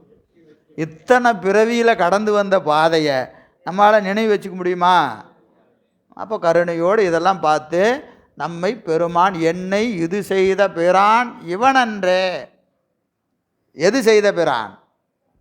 திருநீர் பூச வச்சு பெருமானை வணங்கு, இது செய்த பிரான் இவன் அன்றேன்னு பெருமானை பார்க்கணும். பார்க்கிற போதெல்லாம் அவன் நமக்கு செய்த உபகாரத்தை நினைக்கணும். சரி, எனவே வாமதந்திரத்தின் வழி ஒழுகுதலே முத்திம்பாங்க. வாமதந்திரத்தின் வழி ஒழுகுதலே முத்தி. இவருக்கு நூல் செய்தவர் சித்தபுருடர். சித்தபுருடர் சித்தர்களில் ஒருத்தர். அது யார் செஞ்சார்னு சொல்லலை. சித்தபுருடர்கள் ஒருவர் தான் இவர்களுக்கு நூல் செய்திருக்கிறார். இவர்கள் பொதுவாக முத்தி என்பதை விட சித்துக்கள் பெறுவதே சிறப்பாக பேசுவாங்க. சிறுதெய்வ வழிபாட்டில் எப்பவுமே அவர்களுக்கு என்ன ஆயிரும்? சீக்கிரம் வசியப்பட்டுரும். இங்கே உதாரணத்துக்கு பார்த்தீங்கன்னா சின்ன சின்ன கோயிலில் சின்ன சின்ன பூஜை பண்ணிகிட்டு இருப்பான், அவனுக்கு சித்தெல்லாம் வாச்சிரும். அவனை கண்டு நம்மால் பயந்துக்குவான். ஏன்னா ஐயோ அவர் என்னமோ அவர் சொன்னால் அப்படி நடக்குது இப்படி நடக்குது நடக்கும். அதெல்லாம் சித்துக்கள். ஏன்னா சிறு தெய்வங்கள் கொஞ்சம் எளிமையாக வசியப்பட்டுரும். அவர்களுக்கு சில முயற்சிகளை செஞ்சாவே என்ன ஆகிடும்? சிறு தெய்வங்கள் வசியப்பட்டுரும். நம்மளதெல்லாம் வசியப்படாது சாமி. நம்மளது என்னது? பெரும் தெய்வம். அவன் செய்கிற மாதிரி நாமளும் போய் 4 நாள் சாமி கும்பிட்டா நான் அப்படி ஆயிட்டேன், நான் சொன்னால் நடக்கும்னா அப்படியெல்லாம் ஒன்றும் நடக்காதுங்க. அப்படியெல்லாம் ஒன்றும் நடக்காது. அப்படியெல்லாம் நினச்சிட்டு இங்கே வரக்கூடாது. சித்துக்கள் பெறுவதற்குரிய இடம் இதல்ல. அப்படி நினப்பு இருந்தால் தயவு செஞ்சு ஒரு கும்பிட போட்டு கிளம்ப வேண்டியதுதான். இங்கே முத்திக்குரிய நிலை, முத்திக்குரிய நிலை. அது என்ன முத்தி? மீண்டு வாரா வழி. போயிட்டு திரும்பி திரும்பி வர வேலையெல்லாம் இங்கே இல்லை. போனால் திரும்பி வரவே முடியாது. அப்படிப்பட்ட முத்தியை பேசக்கூடிய இடத்துல இந்த சின்ன சித்தெல்லாம் கிடைக்குமா, இது கிடைக்குமா, அது கிடைக்குமானா அதற்குரிய இடம் இது அல்ல. சாதனையும் எளிதல்ல. நீங்கள் இப்போது மிலிட்ரிக்கு போகிறான், மிலிட்ரிக்கு போனால் போலீஸ் ட்ரைனிங் எப்படி இருக்கும், மிலிட்ரி ட்ரைனிங் எப்படி இருக்கும்? அது வேறு மாதிரி தான் இருக்கும். அந்த மிலிட்ரியிலேயே என்ன பண்ணுறான், கமாண்டோ அப்படின்னு ஒரு அப்படியே செலக்ட் பண்ணுறான். அவனுக்கு ட்ரைனிங் எப்படி இருக்கும்? அது வேறு மாதிரி இருக்கும். அதுக்கு செலக்ட் ஆகிறவன் போலீஸ் ட்ரைனிங்கை பார்த்துட்டு அது ரொம்ப ஈஸியாக இருக்கிற மாதிரி இருக்குது அப்படின்னு நினச்சா என்ன பண்ண வேண்டியதான்? அங்கே போக வேண்டியதான். நீ எதுக்கே கமாண்டோவை வேற? ஏன்? அது கடுமையான பயிற்சி இருந்தால் பயன் எப்படி இருக்கும்? பெருசாக தான் இருக்கும். பெரிய முயற்சிக்கு பெரிய பயன் விளையும், சிறிய முயற்சிக்கு சிறிய பயன்தான் விளையும். நாமெல்லாம் முயற்சி எப்படிப்பட்ட முயற்சிங்க?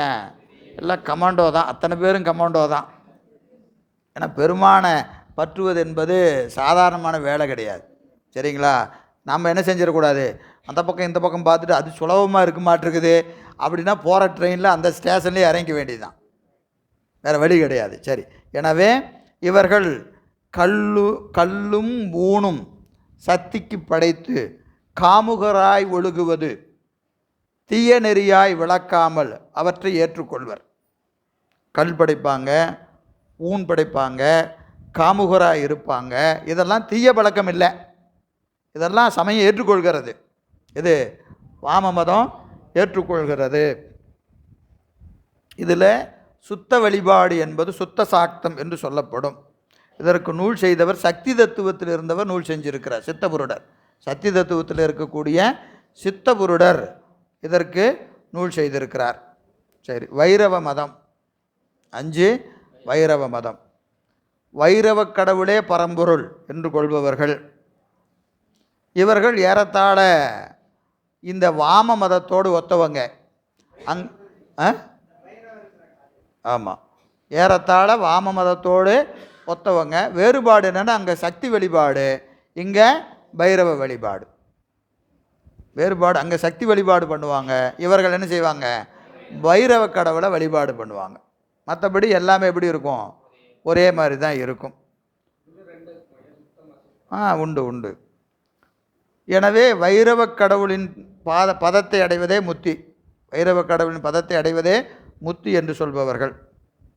இந்த 5 பேர்த்துக்கு வேற ஆனவங்க ஐக்கியவாதி. சரிங்களா? ஐக்கியவாதி அகச்சமயத்தில் இருக்க வேண்டிய ஆள்.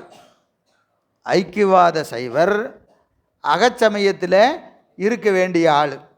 அவன் ஏன் இங்கே வந்து இருக்கிறான், ஆணவ மலத்தை ஏற்றுக்கொள்வதில்லை. மற்றபடி இவர்கள் எங்கே இருக்க வேண்டியவங்க, அகச்சமயத்தில் இருக்க வேண்டியவங்க. சரிங்களா? அகச்சமயத்தில் இருக்கிற அளவுக்கு தகுதியுடையவர்கள் ஆணவ மலத்தை கொள்ள ஏற்பதில்லை. எனவே இவர்கள் எங்கே இருக்கிறாங்க, அகப்புறத்தில் இருக்கிறாங்க, அகப்புறத்தில் இருக்கிறாங்க.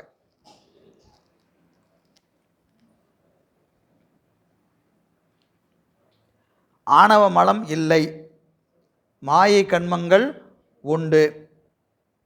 மாயை ஆன்மாவின் அறிவை மறைக்கும். ஐக்கியவாதி என்ன செய்கிறாங்க, மாயை ஆன்மாவின் அறிவை மறைக்கும். முத்தியில் ஆன்மா சிவத்தோடு ஐக்கியமாகும், சிவத்தோடு ஐக்கியமாகும். நீரோடு நீர் சேர்ந்தார் போல, நீரும் ஐக்கியமாவது போல ஆன்மாவும் சிவமும் ஐக்கியமாகும். அதனால் இவங்களுக்கு என்ன பேர், ஐக்கியவாதி. ஐக்கியமாகும். நாமெல்லாம் சொல்ல ஐக்கிய விழாலாம் கொண்டாடுறோமா இல்லையா, கொண்டாடுறோமா இல்லையா? முத்தி திருவிழாவை என்ன செய்கிறோம், குரு பூஜையை இறைவனோடு ஐக்கியமானார் சொல்கிறோமா இல்லையா? திருநாவுக்கரசர் ஐக்கிய விழா பத்திரிகையிலே அப்படி தான் போட்டிருப்பாங்க, திருநாவுக்கரசர் ஐக்கிய விழா. ஐக்கியம் என்ற சொல்லு சரிதான், அதுக்கு பொருள் எப்படி செய்யணுங்கிறதுல தகராறு இருக்குது. ஐக்கியமாகும். ஐக்கியமாதல்னா நீரோடு நீர் சேர்ந்தார் போல, நீரோடு நீர் சேர்ந்தார் போல. நீரும் ஏன் ஐக்கியமாகணும் இல்லையா? இப்போ தான் 2 டம்ளர் இருக்குது, என்ன செய்கிறது, இதுலேயும் தண்ணி இதுலேயும் தண்ணி. நீங்கள் கேட்குறீங்க, ஐயா கொஞ்சம் தண்ணி கொடுங்க அப்படின்னு கேட்குறீங்க. நான் என்ன செய்கிறேன், 2 எடுத்து வச்சுட்டு இதை எடுத்து இதில் ஊற்றிட்டு இதை எடுத்து இதில் ஊற்றிட்டு அப்புறம் எடுத்து உங்கள் கையில் கொடுக்குறேன். உங்களுக்கு உண்ட ஒரு சந்தேகம், என்னது, இந்த டம்ளரில் என்ன வச்சுருந்தார், இந்த டம்ளரில் என்ன வச்சுருந்தார், ஏன் கலந்தார்? ஏங்க ஐயா இதில் என்னங்கய்யா இருந்தது, தண்ணி தாங்க இருந்தது. இதில் என்ன இருந்தது, தண்ணி தாங்க. அப்புறம் ஏங்க கலந்தீங்க? சும்மா தான். இதில் சர்பத்து இருந்தது, இதில் தண்ணி இருந்தது. நீங்கள் தண்ணி கேட்கும்போது நான் என்ன செஞ்சேன், சர்பத்தையும் தண்ணியும் கலந்தேன். இப்போ என்னாச்சு, ரெண்டு என்ன ஆயிடுச்சு? ரெண்டு சர்பத் ஆயிடுச்சு. தண்ணியும் சர்பத்தையும் கலந்த உடனே ரெண்டு என்ன ஆயிடுச்சு? இப்போது சர்பத் ஆயிடுச்சு. இப்போ நீங்கள் தண்ணி கேட்ட உடனே நான் என்ன கொடுத்தேன்? சர்பத்தை கொடுத்தேன். ஏங்க தண்ணி எங்கே குடிக்கிறீங்க? சர்பத்து சாப்பிடுங்க அப்படின்னா பரவாயில்ல, ஐயா பரவாயில்ல, தண்ணி கேட்டால் சர்பத்து கொடுக்குறாரு அப்படின்னு உங்களுக்கு தோணும். நான் என்ன செய்கிறேன்? தண்ணியும் எதுக்குங்க கலக்கணும்? வேலை இது நல்லா தான் இருந்தார், காலையில் வரும்போது நல்லா தான் இருந்தார், தண்ணி கேட்டால் இப்படி ஆகிட்டார், தண்ணி கேட்டால் இப்படி ஆகிட்டு. ஒரு பொருள்கள் கலக்க வேண்டிய அவசியம் இல்லை, ஒத்த பொருள்கள் கலக்க வேண்டிய அவசியம் இல்லை. அது பாட்டுக்கு இருந்துட்டு போகுது, இது பாட்டுக்கு இருந்துட்டு போகுது. இது நம்ம எங்கள் பக்கத்தில் ஒரு பழமொழி சொல்லுவாங்க. என்னது? நீ நெல்லை கொண்டா, நான் உமியை கொண்டு வரேன், ரெண்டையும் கடந்துட்டு ஊதி ஊதி சாப்பிடுவோம். அரிசியும் உமியும். நீ அரிசியை கொண்டா, நான் உமியை கொண்டு வரேன், ரெண்டு என்ன செய்கிறது? கலந்துட்டு ரெண்டு பேரும் ஊதி ஊதி சாப்பிடுவோம் அப்படின்னு நினச்சி. இது வேண்டாத வேலை. நீ எதுக்கு உமியை கொண்டு வந்து கலக்கிற? அது பாட்டுக்கு உமியை கீழே கொட்டிட்டு நான் அரிசியை கொடுக்குறேன், நீ என்ன செய்ய? ஆளுக்கு பாதி சாப்பிட்டா வேலை முடிஞ்சு போச்சு. இதை ஏன் கலப்பானே, அப்புறம் ஏன் ஊதுவானே இல்லையா? அப்போது ஆன்மா இறைவனுடன் கலக்கும். எது போல? நீரு போல கலக்கும்னு சொன்னால் இது நெல்லும் அரிசியும் உமியும் கலந்த கதை. இது வேண்டாத வேலை இல்லைங்களா? அப்போது இது ஐக்கியவாத செய்வ சொல்லக்கூடிய கருத்து. இவர்கள் தான் நிறைய இடத்துல நம்ம கூட வருவான். ஐக்கியவாதி பல இடத்துல வருவான். இந்த சிவப்பிரகாசம் 34, 35 நான் நிறையா தடவை இந்த பாட்டை சொல்லி இருக்கிறேன். போன வகுப்பில் கூட சொன்னதான் எனக்கு ஞாபகம். சிவப்பிரகாசம் 34, 35 சரியா? ஆணவ மலம் இல்லை, மாயை தான் ஆன்மாவறிவை மயக்கும்னு சொன்ன பாட்டு. ஐக்கியவாதியின் கருத்து 34, மறுப்பு 35. பாட்டை இப்போ சொல்ல போகிறதில்ல, வீட்டில் போய் பார்த்துக்குங்க. 34, 35 சரிங்களா? இவர்களும் மறுக்கப்படுகிறார்கள். சரி, இது வரைக்கும் எத்தனை பார்த்தாச்சு? மொத்தமாக 18 பார்த்தாச்சு.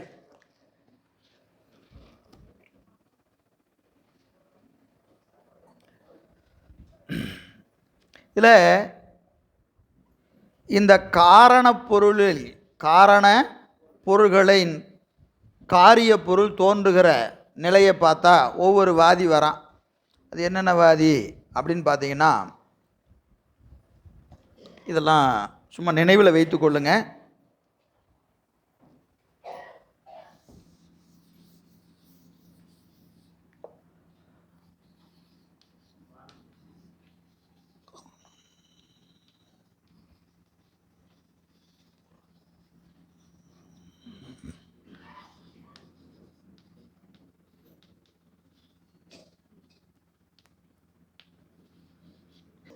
எது காரணம், உலக தோற்றத்திற்கு எது காரணம் என்று பார்க்கிற போது முக்கியமாக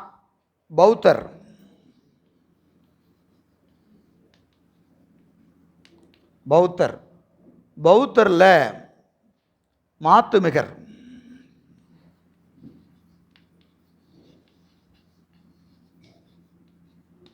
சொல்லக்கூடியது சூனியவாதம். இவெல்லாம் முதல் நூற்பாலே வந்துடுவாங்க. சூனியவாதம், உலகம் சூனியத்திலிருந்து தோன்றும். 18 அப்படியே ஒரு முக்கியமான செய்தியை மட்டும் பார்த்துட்டு மீதி முடிச்சிடலாம் சாப்பாட்டுக்கு முன்னாடி, சரியா? பௌத்தர்களில் மாத்துமிகர் என்னவாதி? சூனியவாதி. சூனியவாதினா சூனியம் வைக்கிறவாதி இல்லை. உலகம் சூனியத்திலிருந்து தோன்றும். உலகத்திற்கு காரண பொருள் எது? சரிங்களா? நாம் மாயைன்னு சொல்கிறோமா இல்லையா? உலகத்திற்கு முதற் காரணம் என்னது? மாயைன்னு சொல்கிறோமா இல்லையா? அது மாதிரி உலகத்திற்கு முதற் காரணம் யார்? இந்த 18 பேர். 18 பேரில் மாத்துமிகர் என்ன சொல்கிறாங்க? சூனியவாதி. சூனியவாதி. இதுக்கு முன்னாடி இருக்கிறவன் யார்? உலகாயதன். உலகாயதன் என்ன சொல்கிறான்? அது தோன்றவே தோன்றாது, அது எப்பவுமே இருக்குதுன்றான். உலகம் தோன்றுவதும் இல்லை அழிவதும் இல்லை, அது நித்தம்னு சொல்லிட்டான். அதனால் அவனுக்கு காரண பொருளே கிடையாது. யாருக்கு? உலகாயதனுக்கு உலகத்திற்கு முதல் காரணம் எதுன்னு கேட்டால் முதற் காரணம் ஒன்றும் கிடையாது, அது எப்பவுமே இருக்குதுன்றான். அடுத்தது 4 வகை பௌத்தர். சரியா? 4 வகை பௌத்தரில் மாத்துமிகர் என்ன செய்கிறாங்க? சூனியவாதம் சொல்லுவாங்க. சூனியவாதம் சொல்லுவாங்க. அடுத்தது சௌத்ராதிகர்.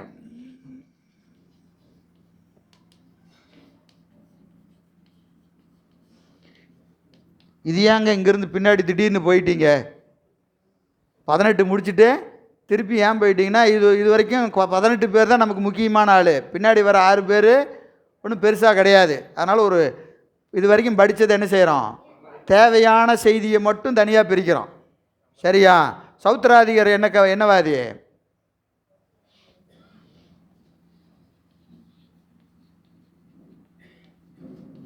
கணபங்கவாதி. சௌத்ராதி யார்? கணபங்கவாதி. உலகம் உள்பொருள் தான், கணம்தோறும் என்ன செய்யும்? தோன்றி மறைந்து கொண்டே இருக்கும் அப்படின்னு சொல்கிறவன் கணபங்கவாதி. அடுத்தது சமணர்.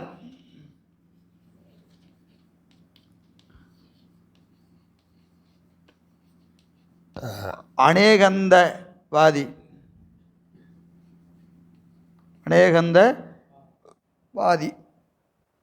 7 நாயம் சொல்கிறானா இல்லையா? என்னது? உள்ளதும் தான் இல்லையும் தான், உண்டுமாம் இல்லையுமாம், உண்டும் இல்லையுமாம் அப்படின்னு 7 நாயம் சொல்கிறானா இல்லையா? சத்தபங்கி வாதம். இவன் சொல்கிறது என்ன வாதம்? சத்தபங்கி வாதம். நியாயம், சத்தபங்கி நியாயம். அது 7 காரணம் சொல்லுவான். உள்ளதும் தான் இல்லதும் தான், உண்டுமாம் இல்லையுமாம், இல்லையுமாம் உண்டுமாம் அப்படின்னு 7 வகையாக சொல்லுவான். சரி, அடுத்தது தர்க்க மதத்தினர்.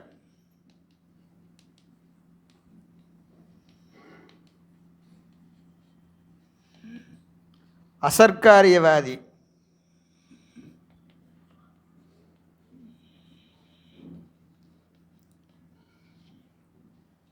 அசர்க்காரியவாதி. சர்க்காரியவாதம் என்னது? சர்க்காரியவாதம் உள்ளது தோன்றும் இல்லது வாராது. அசர்க்காரியவாதம்னா அதுக்கு ஆப்போசிட்டு. என்னது? உள்ளது தோன்ற வேண்டா. அதான் வந்துருச்சே, உள்ளது எதுக்குயா தோன்றுது? அப்புறம் இல்லது தோன்றாது. இல்லது தோன்றாது, உள்ளது தோன்ற வேண்டா. இது எழுதிக்க. அசர்க்காரியவாதம் என்பது உள்ளது தோன்ற வேண்டா, இல்லது தோன்றாது. இல்லாத பொருள் ஒருபோதும் தோன்றாது, உள்ள பொருள் அதுதான் உள்ளதுன்னு சொல்லிட்டு அப்புறம் எதுக்கு தோன்றணும்? அப்படி சொன்னால் யார்? தர்க்க மதத்தினர். அதனால் அவன் யார்? அசர்க்காரியவாதி. அசர்க்காரியவாதி. சாங்கியர்.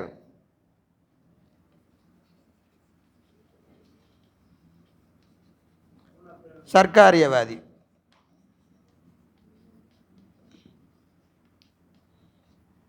சர்க்காரியவாதி. சாங்கியர் சர்க்காரியவாதி. சர்க்காரவாதம் என்னது? உள்ளது தோன்றும் இல்லது வாராது. இதெல்லாம் எதுக்கு? உலகம் தோற்றத்துக்கு. உலகத்திற்குரிய தோற்றம், உலகம் எவ்வாறு தோன்றும் அப்படின்னு கேட்டால் இத்தனை பேர் பதில் சொல்கிறான். உள்ளது தோன்றும் இல்லது வாராதுன்னு ஒரு ஆள், உள்ளது தோன்ற வேண்டா இல்லது வாராதுன்னு ஒரு ஆள், அப்புறம் கணபங்கவாதி, சூனியவாதி, அநேகாந்தவாதி, இத்தனை பேர் உலகத்தின் தோற்றத்திற்கு பதில் சொல்கிறான். சரிங்களா? மாயாவாதி. அடுத்த ஆள் யார்? மாயாவாதி. இவன் என்ன சொல்கிறான்? பரிணாமவாதி.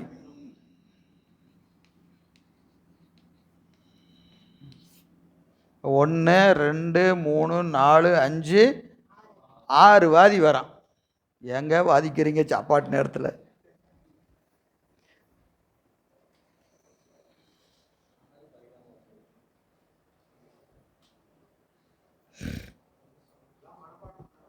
ஐயா முயற்சி பண்ணுங்க, வாழ்த்துக்கள்.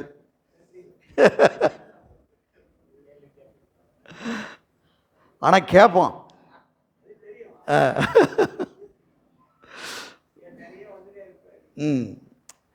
இதெல்லாம் என்னென்னா, இதெல்லாம் படித்தாதான் நமக்கே ஒரு தெளிவு வரும். திடீர்னு சிவஞான போதம் படிக்கும்போத திடீர்னு சாங்கியர் வந்தான், சபனை வந்தானா, இவன் எங்கேங்க வந்தான், திடீர்னு எதுக்குங்க வரான் அப்படின்னு நமக்கு எப்பவுமே சிவஞான போதம் படிக்கும்போத இந்த கேள்வி வந்துக்கிட்டே இருக்கும். புரியுதா இல்லைங்களா? திடீர்னு முதல் நூறுபா முதல் அதிகாரணத்தை எடுத்துட்டா மீமாஞ்சகர் என்ன சொல்கிறாரு, உலகாயதர் என்ன சொல்கிறான், 2ஆம் நூறுபாவை எடுத்துக்கிட்டா சமணர் என்ன சொல்கிறான், பௌத்தர் என்ன சொல்கிறான், பாஞ்சராத்திரிகர் என்ன சொல்கிறான், இவன்லாம் ஒதுக்கி எதுக்கு வரான், இவன்லாம் யார்? உண்டா இல்லையா? இத்தனை தடவை படிக்கும்போத இந்த கேள்வி வந்துச்சா இல்லையா? வந்துச்சா இல்லையா?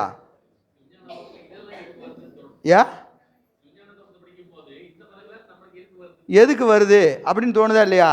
இப்போது அந்த கேள்வி கேட்கிற போதே உலகம் தோன்றி நின்று ஒடுங்கும், உலகம் தோன்றி நின்று ஒடுங்கும்னு சொன்னால் இப்போ எத்தனை பேர் வந்துட்டோம் பாருங்க. தோன்றி நின்று ஒடுங்கும்னா தோன்றாதுங்க. அது எதுக்குங்க தோன்றுது? சொல்கிறவன் யார்? சொல்கிறது யார்? உலகாயதன். தோன்றவும் வேண்டாம், ஒடுங்கவும் வேண்டாம், சொல்கிறவன் உலகாயதன். தோன்றுவதும் இல்லை, ஒடுங்குவதில்லை சொல்கிறவன் மீமாஞ்சகன். உலகம் நித்தம்னு சொல்கிறவன் யார்? மீமாஞ்சகன். அப்புறம் தோன்றி நின்று ஒடுங்கும் தான், எதிலிருந்து தோன்றும் அப்படின்னு சொன்னால் இவன் போரா வருவான். சூனியத்திலிருந்து தோன்றும் கணபங்கவாதம் சொல்கிறாள். இதெல்லாம் இவன் எங்கே வந்துடுறான்? முதல் நூற்பால் வரான் இவன் போகிறான். ஏன்னா இவன் கொள்கை நம்ம சொல்கிற தோன்றி நின்று ஒடுங்கும், இதிலிருந்து தோன்றும் அப்படின்னு சொன்னால் அதை மறுக்கிறதுக்கு இத்தனை பேர் வரான்.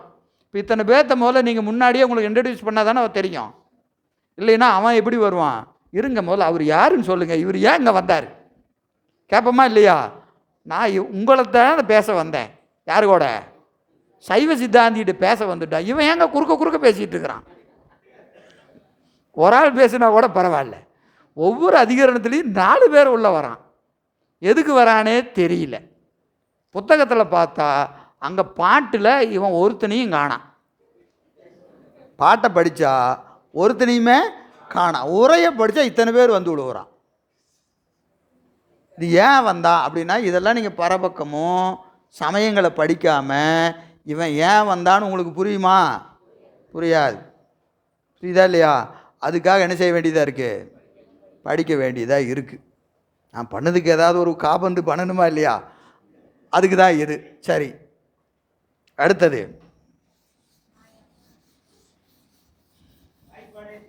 வாய்ப்பாடு. இதுதான். இது புரிஞ்சாதான் சிவஞான போதம் புரியும்.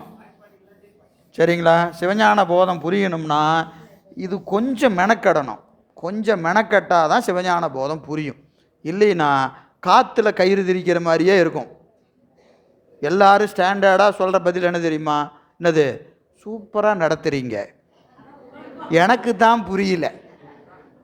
சூப்பராக நடத்துகிறீங்க, எனக்கு தான் புரியல அப்படின்னு என்ன அர்த்தம்? புரிகிற மாதிரி நடத்தலை. அதை ரொம்ப அழகாக சொல்கிறது. வாத்தியார் மனசு நோகாமல் எப்படிங்க சொல்கிறது?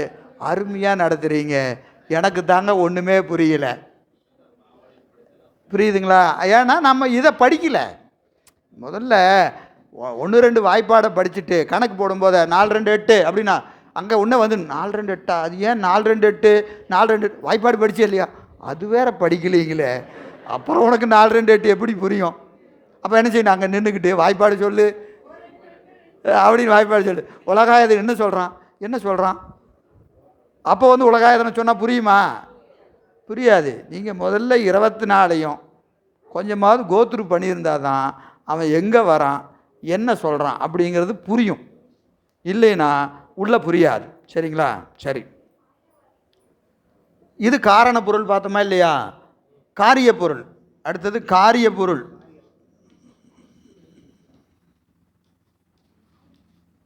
காரிய பொருளை நோக்கும் இடத்து, உலகத்தினுடைய காரிய பொருளை நோக்கும் இடத்து உலகத்திற்கு முதல் காரணம். உலகத்திற்கு முதல் காரணம் எதுன்னு கேட்டால் உலகாயதர்,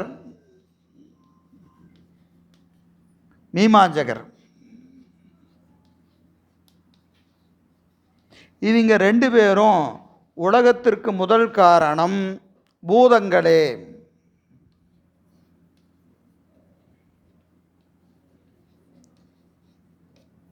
பூதங்களே உலகத்திற்கு முதல் காரணம். பூதங்கள்லாம் என்னது? 5 பூதம். 5 பூதம் சொல்ல மாட்டாங்க, 4 தான் சொல்லுவாங்க, 5 சொல்ல மாட்டாங்க. அதனால தான் என்ன எழுதலை, பஞ்சபூதங்களேன்னு எழுதலை. ஏன் எழுதலான்னு தெரிஞ்சுக்கணும். ஒவ்வொன்றும் எழுதுகிறோம்னா எழுதுறதுக்கு ஒவ்வொன்றுக்கும் ஒரு காரணம் இருக்குது. பஞ்சபூதங்களேன்னு எழுதிட்டேன், 5 ஏற்றுக்கிட்டான்னு அறுத்தாயிடும். இவனுக்கு 4 தான் பூதம். சரிங்களா? உலகத்திற்கு முதல் காரணம் என்னது? பூதங்களே. அதனால் இவன் யார்? பூதவாதி. பூதவாதி. உலகத்திற்கு முதல் காரணம் 4 பூதங்கள் தான் சொல்வதனால இவன் பூதவாதி. சரி, பௌத்தர்.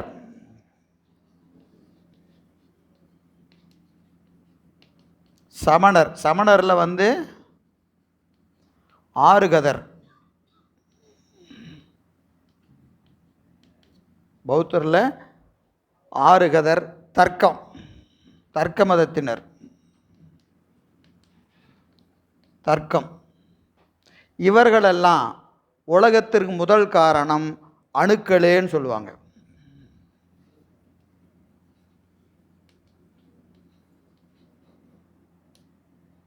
இதனால் இவங்க யார்? அணுகாரணவாதி. அணுகாரணவாதி.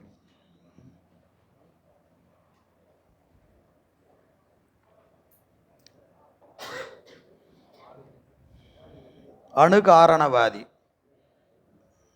தனித்தனியாக படிக்கும்போதே கொஞ்சம் கஷ்டமாக தான் இருக்கும்.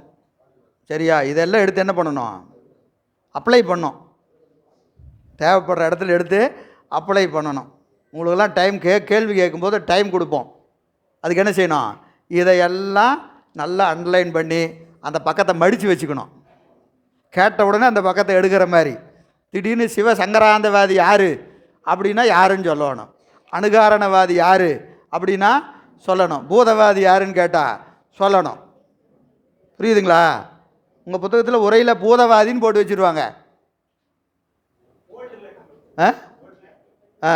இருக்கும். பூதவாதி யாருன்னு கேட்டால் அது யார்? நம்ம 24 பேர்த்த பார்த்தோம், பூதவாதியை காணோம் அங்கே அப்படின்னு தொலாவுவோம். சரியா? யார் யார் என்ன வாதி அப்படின்னு தெரிஞ்சு வச்சுக்கணும். தர்க்கமா? தர்க்கம் இல்லை, இதுதான் கேட்குறாங்க. ஆறுகதம். ஆறுகதர்.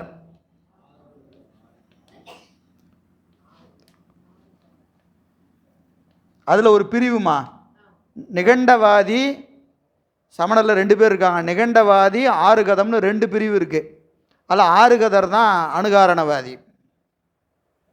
சரி, ஏகான்மவாதத்தில்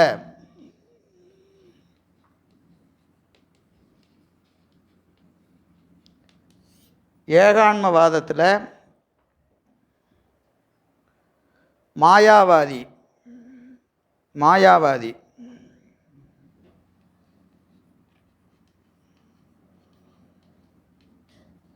மாயாவாதி. இவங்க என்ன சொல்லுவாங்க? முதற்காரணம் என்னது உலகத்துக்கு? மாயை தான் உலகத்திற்கு முதற்காரணம். ஆனால் மாயை என்னது?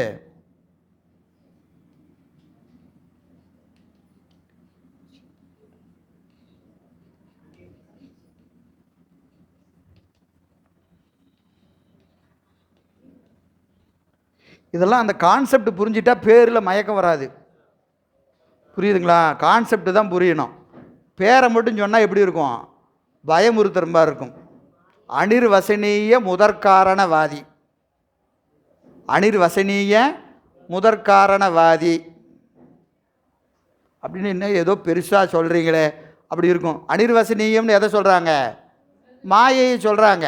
மாயை அனிர்வசனீயம்னு சொல்கிறாங்க. உலகத்திற்கு முதற்காரணம் என்னது? அனிர்வசனீயமாய மாயை. மாயை டிஃபைன் பண்ண முடியாது, சரிங்களா? அதனால் மாயாவாதியில் அவங்க உலகத்திற்கு முதற்காரணம் எது? மாயை தான். ஆனால் மாயை இன்ன தன்மை என்று சொல்ல முடியாது. அதனால் இவங்க என்னவாது? அனிர்வசனீய முதற்காரணவாதி. அனிர்வசனமாகிய மாயையே உலகத்திற்கு முதற்காரணம். முதற்காரணவாதினா முதற்காரணம்னு சொல்கிறவங்க எதை சொல்கிறாங்க? மாயையை சொல்கிறாங்க. மாயை எப்படி சொல்கிறாங்க? அனிர்வசனீயம்னு சொல்கிறாங்க. இப்போ பேர் பார்த்தா புரியுதா இல்லையா? அனிர்வசனீய முதற்காரணவாதி. அனிர்வசனீய முதற்காரணவாதி. 2 சாங்கியர். இவங்க சாங்கியர் என்ன சொல்கிறாங்க?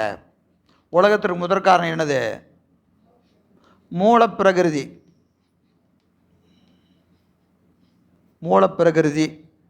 ஆனால் இவங்களுக்கு என்ன பேர்? பிரகிருதி முதற்காரணவாதி. பிரகிருதி முதற்காரணவாதி. இந்த பேரெல்லாம் பின்னாடி நிறையா பயன்படுத்துவோம். அதுக்காக தான் இந்த பேரை சொல்கிறது. பிரகிருதி முதற்காரணவாதி.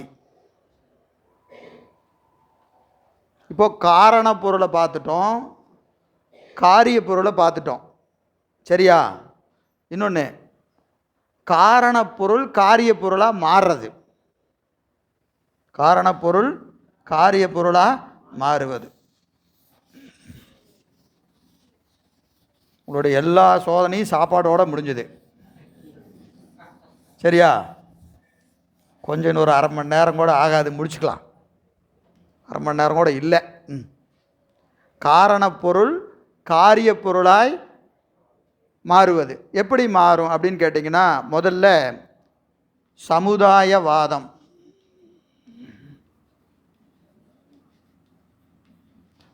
சமுதாயவாதம் இது யாருன்னு கேட்டிங்கன்னா அணுகாரணவாதி.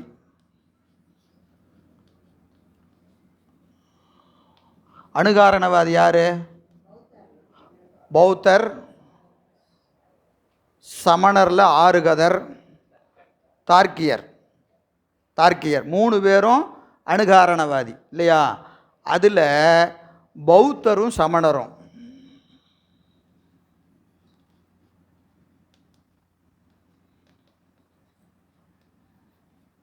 இவங்க 2 பேரும் சமுதாயவாதி.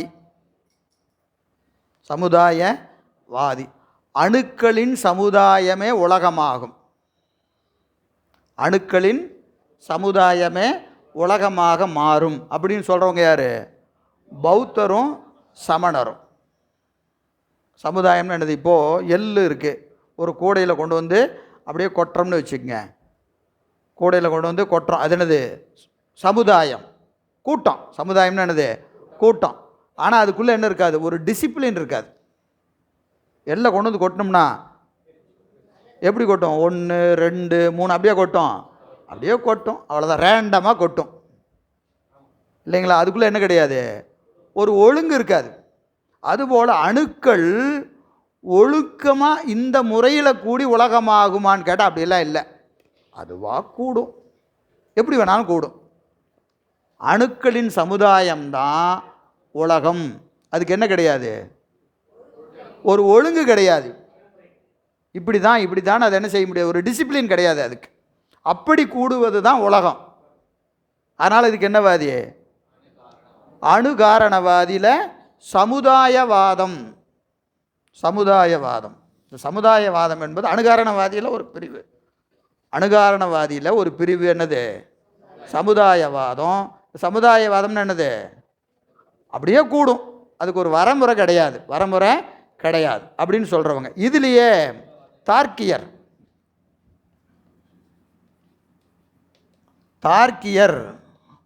அவங்களும் அணுகாரணவாதி தான். ஆனால் அவன் யாருன்னு கேட்டீங்கன்னா ஆரம்பவாதி.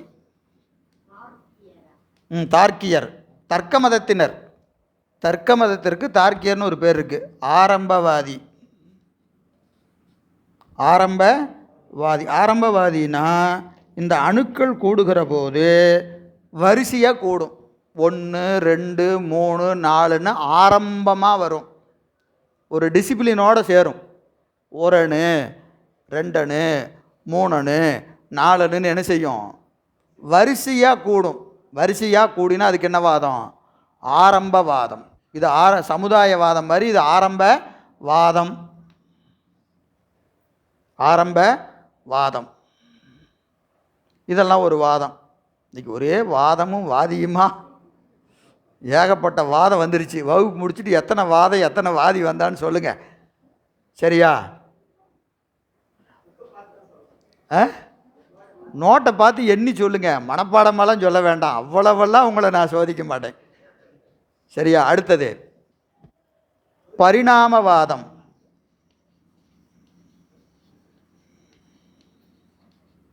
பரிணாமவாதம் யார்? ஏகான்மவாதி.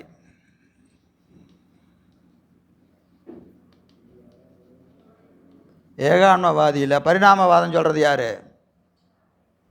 யார் சொல்கிறா? பார்க்கரர் முதலாகி 3 பேரும் பரிணாமவாதி தான். கிரீடா பிரமவாதம் எல்லாமே அதுதான். அடுத்தது விவர்த்தனவாதம்.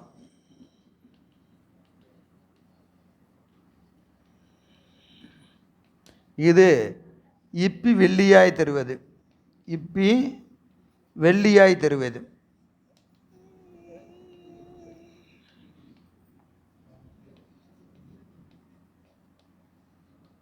இது யாரு? விவர்த்தனவாதம். இப்பி வெள்ளி போல் தெரியும் சொல்கிறவர் யார்? யார் சொல்கிறா? இப்பி வெள்ளி மாதிரி தெரியறது. சிப்பி வெள்ளி மாதிரி தெரியும் சொல்கிறவர் யார்? மாயாவாதி. அந்த வாதத்துக்கு இன்னொரு பேர் என்னது? விவர்த்தனவாதம். விவர்த்தனம்னா இன்னொன்னா தெரியறது. கயிறு பாம்பா தெரியறது.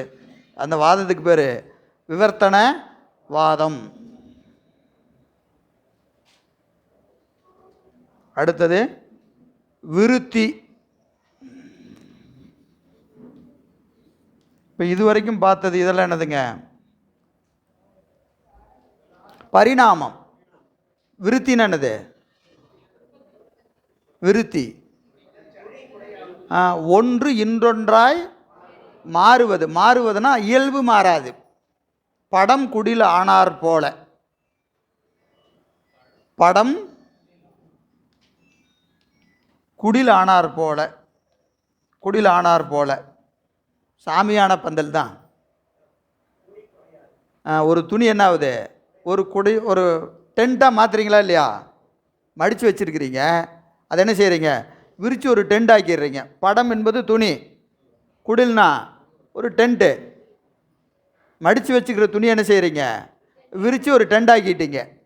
இப்போ துணியில் ஏதாவது மாறுபாடு இருக்கா? இல்லை. பர்பஸ்ஸு மாறிச்சா இல்லையா? மடித்து வச்சுருந்தா பர்பஸ் வேறு, விரித்து வச்சா பர்பஸ் வேறு. தொழில் பற்றி அது என்ன ஆகுது? ஒன்று இன்னொன்றாய் மாறினாலும் அதனுடைய தன்மை என்ன ஆகாது? மாறாது. அப்படி இருந்தால் அதுக்கு என்ன பேர்?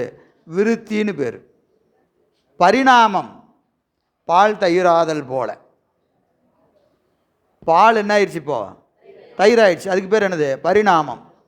அப்போது ஒன்று இன்னொன்றாய் மாறும். மாறுகிற போது அதன் இயல்பு என்ன ஆகிடுது? மாறுதா இல்லையா? இயல்பு மாறினால் பரிணாமம். இயல்பு மாறாமல் பயன் மட்டும் மாறினா விருத்தி. இதெல்லாம் டெக்னிக்கல் டேமு. புரியுதுங்களா இல்லைங்களா? இதெல்லாம் நீங்கள் மனப்பாடம் பண்ணி தான் ஆகணும், வேறு வழி இல்லை. பரிணாமம்னா என்ன? விருத்தினா என்ன? ஏகதேச பரிணாமம். ஏகதேச பரிணாமம். இப்போ இந்த ஒரு பொருள், இப்போ நீங்கள் பாலை கடைஞ்சி வெண்ணெய் எடுத்து என்ன செய்கிறோம்? வச்சுருக்குறோம். வெண்ணெயில் ஒரு பக்கம் மட்டும் புழு பிடிச்சிருக்கோம். மீதியெல்லாம் வெண்ணெய் நல்லா இருக்கு என்ன செய்வோம், அந்த புழுவை மட்டும் எடுத்து போட்டுருவோம். இந்த பரிணாமத்துக்கு என்ன பேர்? ஏகதேச பரிணாமம். வெண்ணெய் புழுவாதல் ஏகதேச பரிணாமம். அப்படின்னா ஒரு பகுதி மட்டும் கெட்டு போச்சு, ஒரு பகுதி மட்டும் கெட்டு போச்சு, மற்றதெல்லாம் எப்படி இருக்கு? அப்போ ஒரு பகுதி மட்டும் பரிணாமம் ஆச்சுன்னா அதற்கு ஏகதேச பரிணாமம். மொத்தமும் மாறினா முழு பரிணாமம். மொத்தமும் மாறினா முழு பரிணாமம், ஒரு பகுதி மட்டும் மாறினா ஏகதேச பரிணாமம். இது பூரா டெக்னிக்கல் டேமு. சித்தாந்தம் படிக்கணும்னா இந்த டேமில் நீங்கள் தெரிஞ்சு வச்சுக்கணும். ஏகதேச பரிணாமம்னா என்ன, முழு பரிணாமம்னா என்ன, விருத்தினா என்ன, இதெல்லாம் தெரிஞ்சிருந்தால் தான் என்ன செய்ய முடியும்? சித்தாந்தம் படிக்க முடியும். இதை பாருங்கள், இத்தனை நாள் கழித்து சொல்கிறீங்க, முன்னாடியே சொல்லியிருக்க வேண்டாம். சரி, அந்த அளவில் வச்சுக்குவோம்.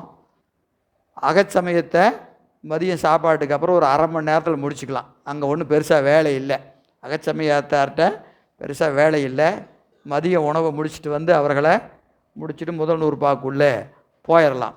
திருச்சிற்றம்பலம். கேள்வி கேட்க வேண்டாமா? கேள்வி கேட்கலன்னு நடக்கிற விளைவுக்கு யார் பொறுப்பு? தென்னாடுடைய சிவனையே போற்றி, எந்நாட்டவர்க்கும் இறைவா போற்றி. இந்த மாதம் 5வது ஞாயிற்றுக்கிழமை வச்சிடலாம். சித்தாந்த வகுப்பு இந்த மாதம் 5வது ஞாயிற்றுக்கிழமை 29/3. ஏன்னா ரொம்ப பின்தங்கிய நிலையில் இருக்கிறோம், அதனால் சிறப்பு வகுப்பு வச்சாதான் நம்ம சிலபஸ் கவர் பண்ண முடியும். அதனால் இந்த வாரம் 5வது ஞாயிற்றுக்கிழமை சித்தாந்த வகுப்பு, அடுத்த வாரம் திருமுறை வகுப்பு. அதுவும் போன மாதம் இந்த மாதம் 2